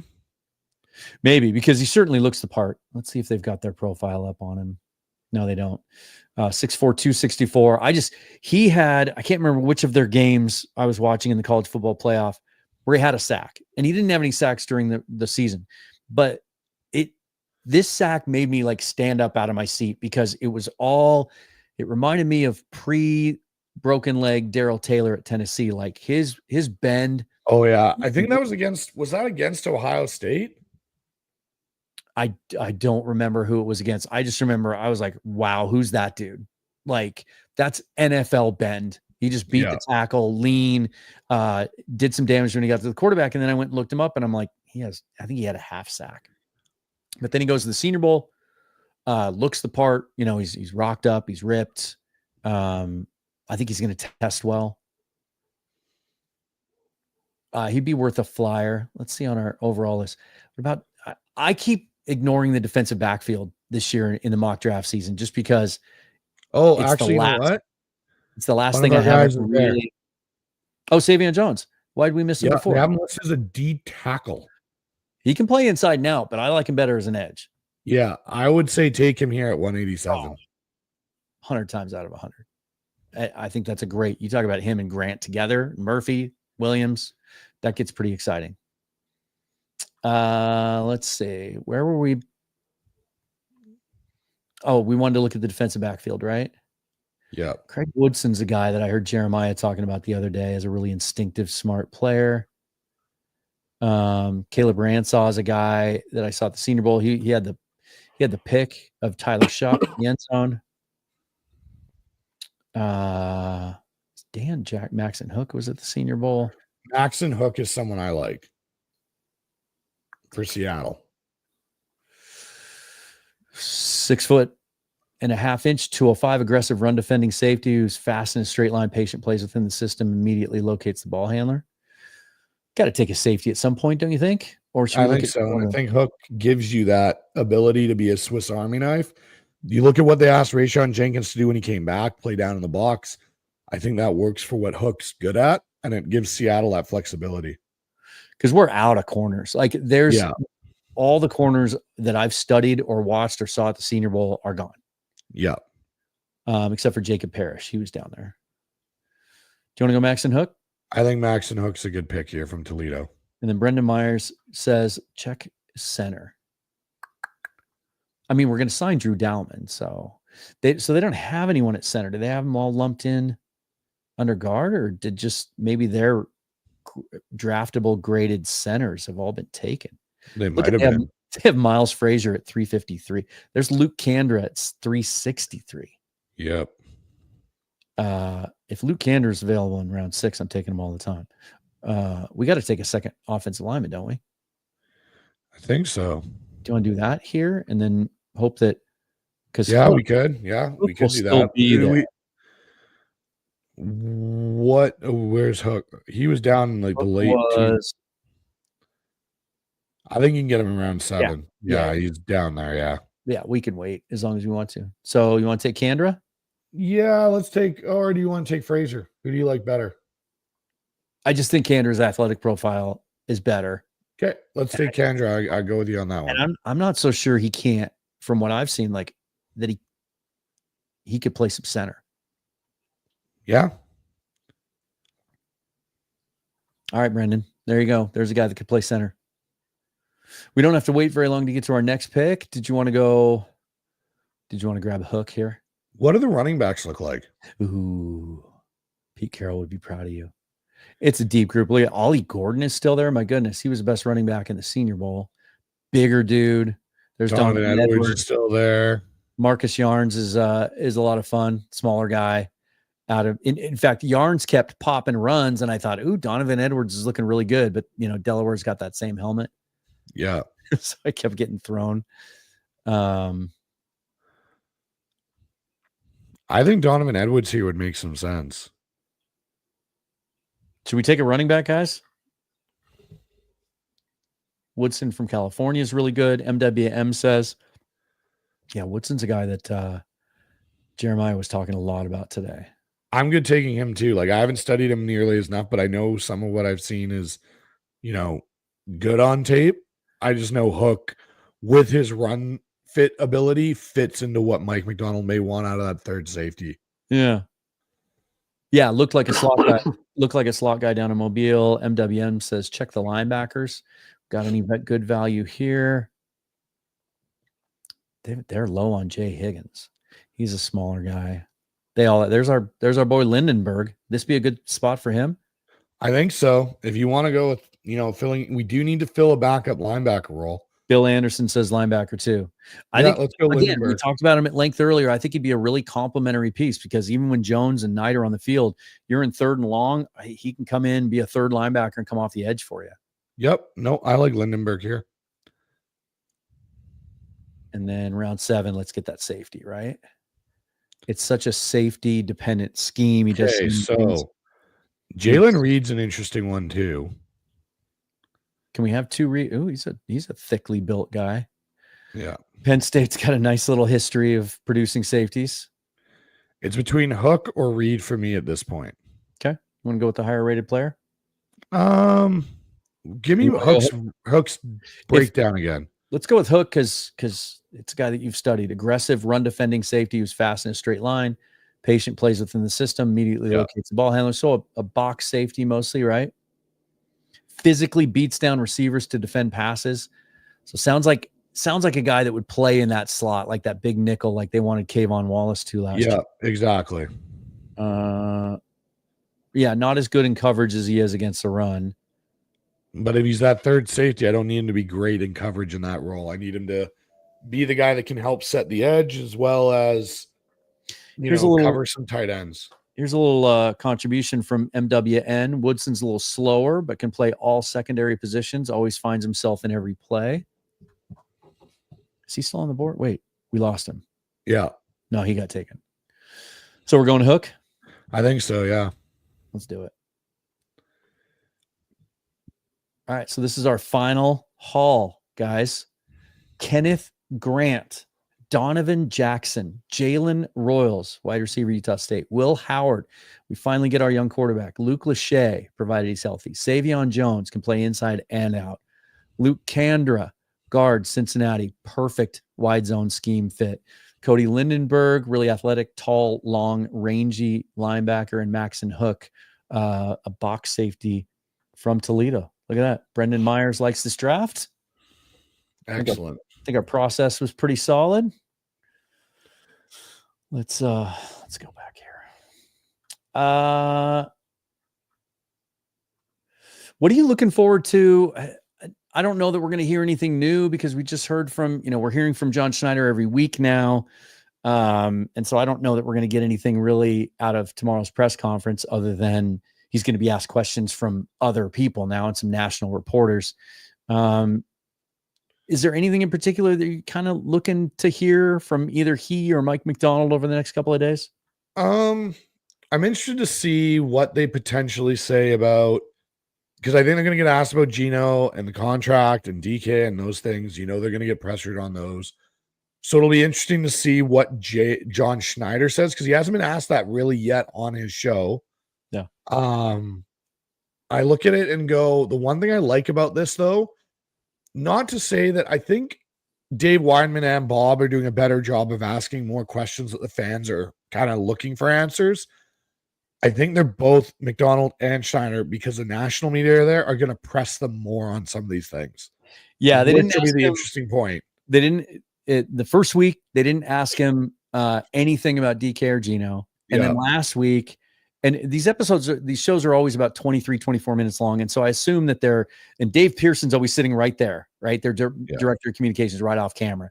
And so I think he gives them the wrap it up. I think they're allotted like 20 minutes. It seems like that's kind of the agreement. And they kind of Bob threw a question that wasn't very well worded about Geno out sort of at the last second. There wasn't any time left. And so Schneider kind of gave it a half-ass answer. Yeah. But I think you're right with the national guys that are there. I think he's going to get grilled much harder, especially given the fact that they're 2 weeks away from having to make a decision on that roster bonus. It's going to be really interesting to see what they do in this situation, because I think this is probably one of the better years for Seattle to be in the position where the rest of the NFL isn't QB hungry, and they can take advantage of potentially getting a guy that may slip through the cracks. They have to draft a quarterback this year. And they have to draft a meaningful quarterback, not a Alex Magoo throwaway. Right. Yeah. Not Curtis Rourke as an undrafted free agent, or don't get me wrong. I give Curtis Rourke all the credit for playing with the ACL injury and stuff and, going through that process. I just don't look at Curtis Rourke and go NFL starter. If there's one guy, one quarterback that if they drafted him, you'd be ticked off, who would it be? Because I have one. If they took, oh gosh, I have one, and he's a name that a lot of fans actually like. Not Jalen Milroe. I'm not talking about Milroe. I would actually probably be most ticked off if they did take Milroe, actually. It would depend on when it was. If he slips to the 5th or 6th, I'll take a shot on him, right?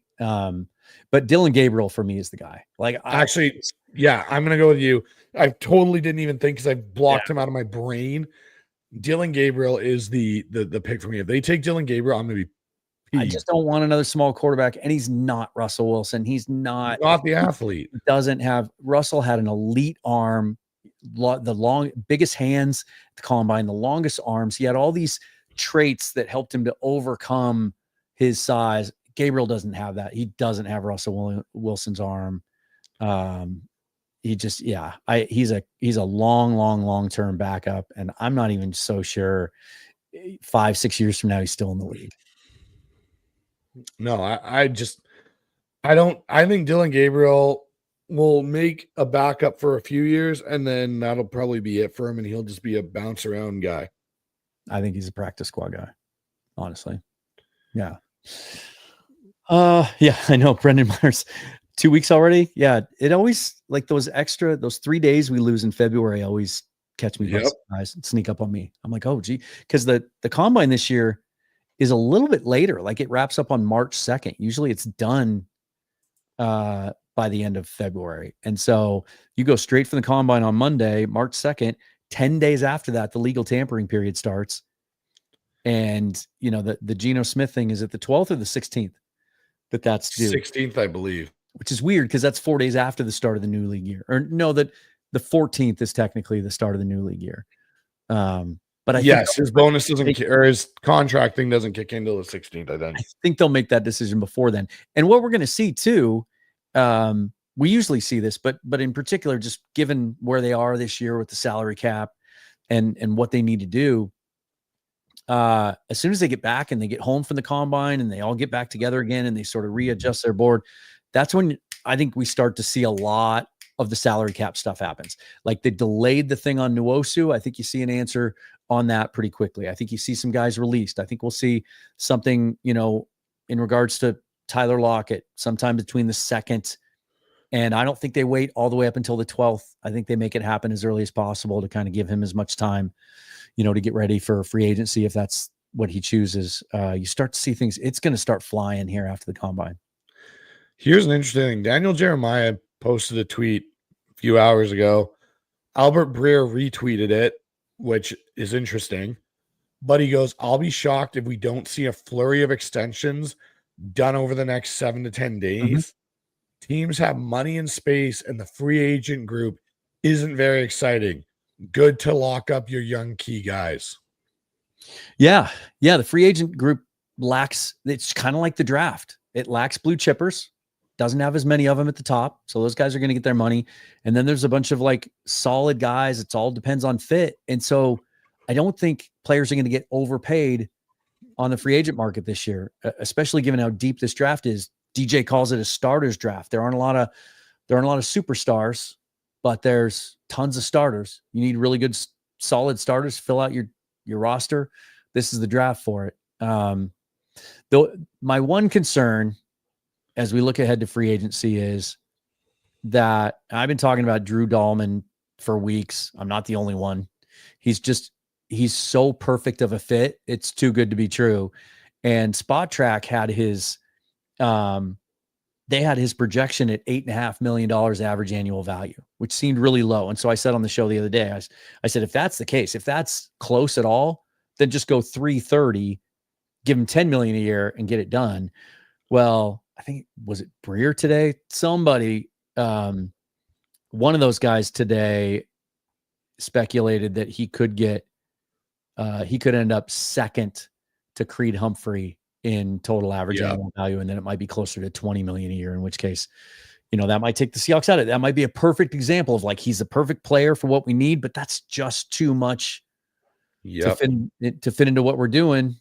And then that's when we'll go back to John Schneider's comments from last Thursday, where maybe that's what he was talking about when he said, we're probably going to have to overpay a guy this year. Maybe that's what he meant. Yeah. And I think they're going to have to. And I think when they do that now, if you're going to overpay where the floor of the guy isn't going to be Lincoln Tomlinson or Luke Jokel or Jamarcus Webb or any of the freaking guys we've had come through here. Have it be where if you're going to, we're going to bottom out, he's still going to be a mid-level guy. We expected it to be top 15. Now top 10. He's more top 15. Yeah. And if you're going to do that too, they love to do 3-year deals. Like maybe a kid like that, he's 27 years old. He's a West Coast guy. If this is where he wants to be, give him a 5-year deal. If that's what it takes to get him, you know, give him some more security, spread out that, you know, the bonus money, lower that first year cap hit a little bit. And just that position has been such a revolving door. You know, how many years in a row has it been now where the week 1 starter at center has been someone different? It's like a 13 or 14 year run. It's something ridiculous. It's got to stop. And especially given Kubiak's comments on KJR that his scheme revolves around an elite center. I thought it was interesting. He said that out loud. Yep. You have to imagine those conversations have happened throughout the process of him being hired. So those comments didn't come as a surprise to John Schneider. I think they're going to invest. I think they're going to invest in a guy like that. I agree. I think they will. They kind of have to. They've painted themselves in that corner, but they also can. Like they can this year because there aren't those other glaring needs. They don't have to go out and it's like, well, we can't spend too much on center because we also need an edge and a defensive tackle and a corner. Yeah, they need those things, but they don't need top of the market guys at those spots. Right?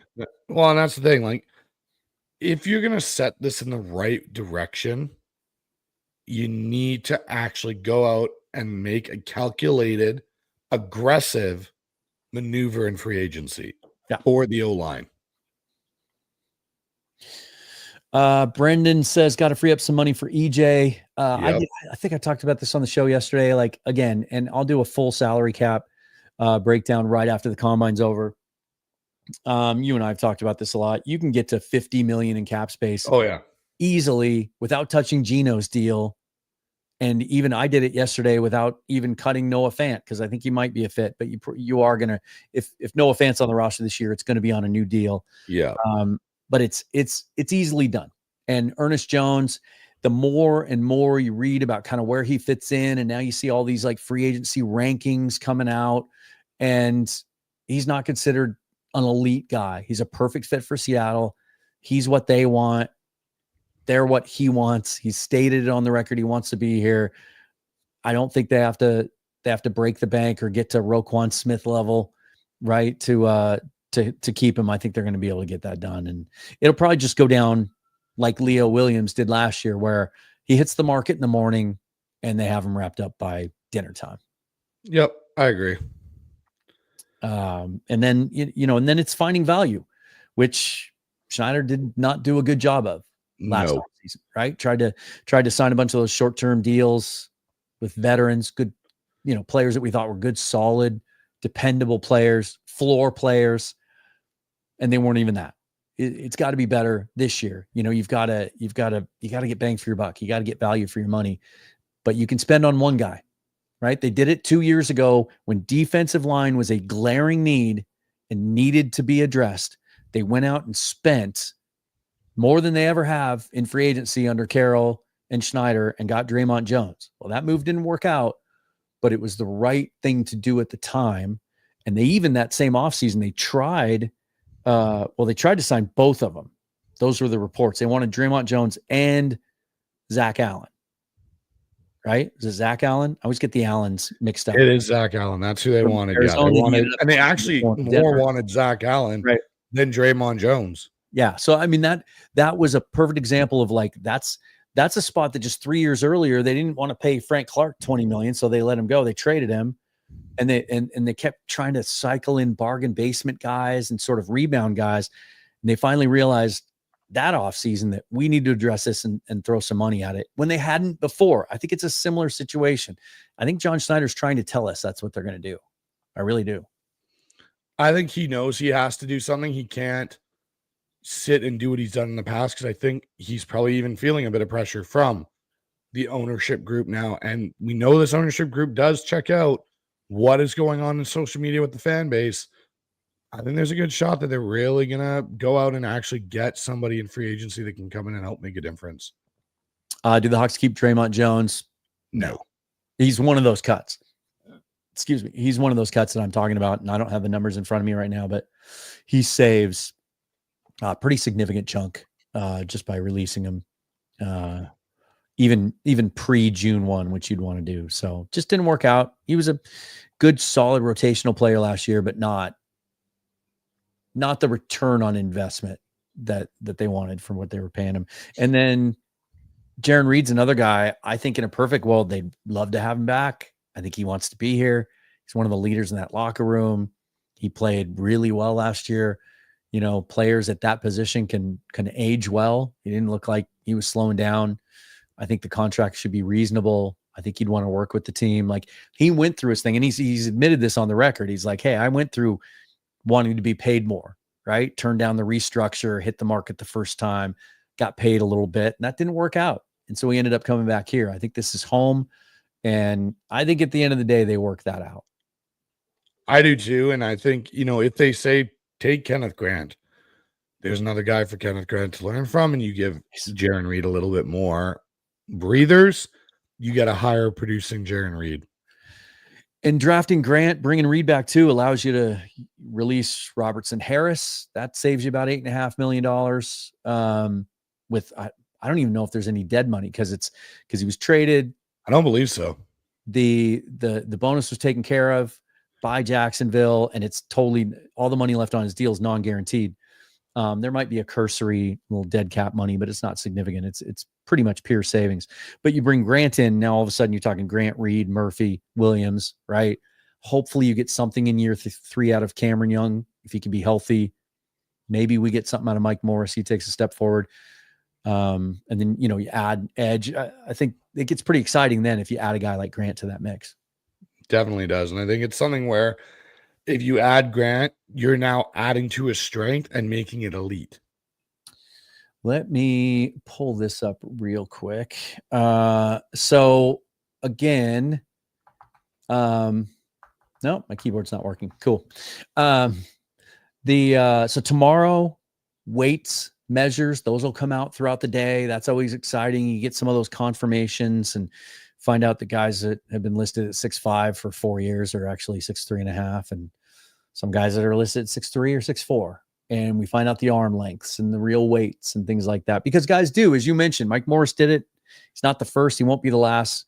Guys cut weight to try and test better, or they put weight on because teams asked them to.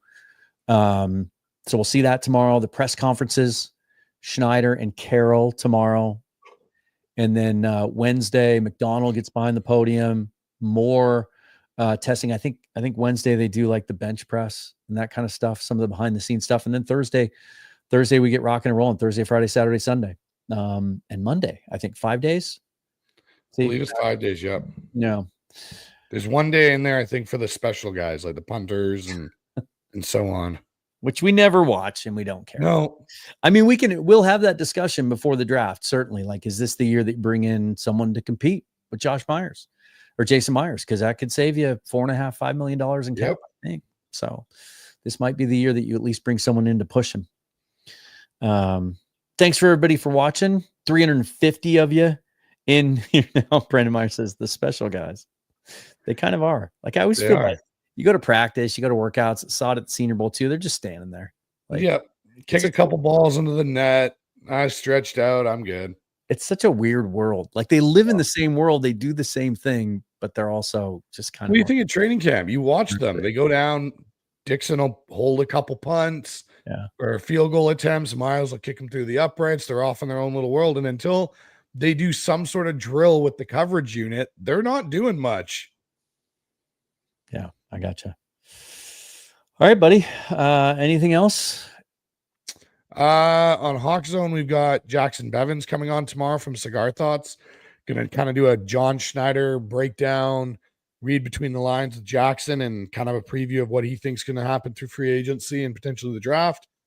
And then Wednesday, I'm doing my combine preview show with Griffin Sturgeon, the Seattle Overload podcast. Sorry.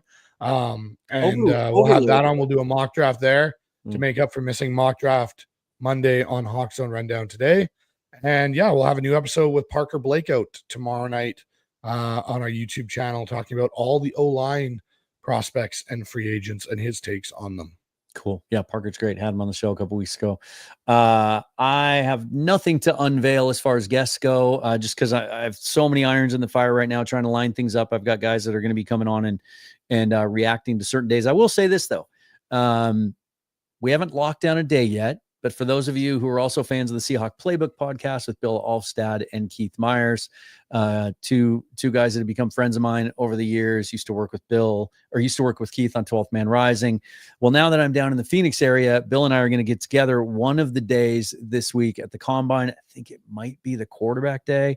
And then we'll set up the camera afterwards, do a little 2-shot and kind of break it down together. So at least I'll have that. But just, keep an eye on Seahawks Forever on Twitter for all the latest, because I've got some really, really cool and exciting guests coming up as well. But I'll be back tomorrow. We'll go live tomorrow evening and give you my thoughts on what we hear from John Schneider behind the podium, being peppered with questions from the national media, and also some thoughts on what Pete Carroll has to say too. That's going to be fun, man.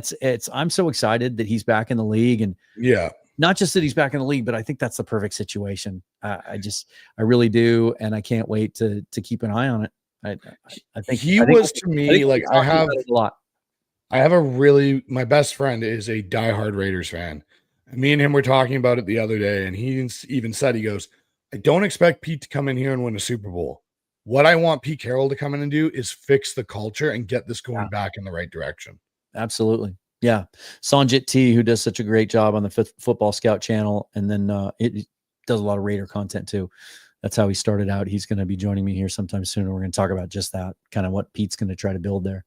So even though it's Seahawks Forever, we'll talk about some other stuff too. Oh, should we tell him too? Oh, sure.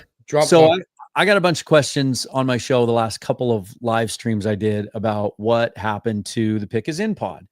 And the short answer is I was too busy, especially with the move and everything else and everything that was going on before the move, and just burning the candle at both ends. Didn't have time to devote to it and give it 100%. But we are, now that I have more time, we are going to try and get that back rolling again. So we're going to do a show Friday. We haven't tightened up exactly what we're going to talk about there. Certainly some combine talk, but it's again, that's a draft channel league wide. It's not Seahawks specific.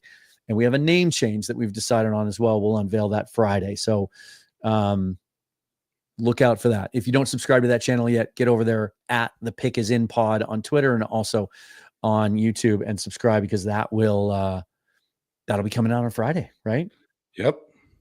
And I will most definitely be seeing a couple of Mariners games in Peoria. And also I'm in Mesa. And so I think next week, late next week, this is where the Cubs are, and they'll be playing the Cubs here in my backyard. So I'll just head down the road and see them there too. So definitely be checking out the M's a couple of times while I'm here. Oh, I was going to do this here before I go, but I thought I didn't want to rub it in, especially for the folks in Seattle who are just getting absolutely, probably you up there too. We're getting hammered with it too. I saw the radar pictures today and I was like, my goodness, I left at the right time. Like this is my backyard. Yeah. I'm jealous, Dan. It's nice. It was like 78 today. But man, these desert winters, as soon as the sun goes down, like it gets chilly. You have to go from wearing shorts to like putting a hoodie on. Yeah, it's a great time to be in Arizona. It's supposed to be 83, I think, tomorrow. So anyway, it's gonna be like maybe 10 degrees here. So yay me. All right. Well, enjoy that. I will. I'll have my sunscreen on. Yep, and I'll be bundled up. Thanks to all of you for watching, as always. God damn it, I did it again. One of these days I'll get good at working the sport. I've only been doing it for 3 years. Right? Here, let's do this. The harp. I don't know. That's the second time the harp sound has made an appearance on the show this week. Yeah, what's wrong with the rain and wind? 59 years of it. I just kind of needed a break. That's all. Yeah, no kidding. Born and raised in Seattle. You know, I love my Pacific Northwest, but I'm enjoying this for now. Yeah, we'll see what happens in a couple of months, but for sure. Thanks for joining me, Bryce. As always, we'll see you Friday on, we're going to withhold the name. Yep. The podcast previously known as Pick Is In. Pick Is In. We're going to call it something else. Working on a new logo and everything. Hopefully that'll be done by Friday. Until then, follow him on Twitter, follow me on Twitter, subscribe to both our shows, and forever and always, go Hawks. Go Hawks.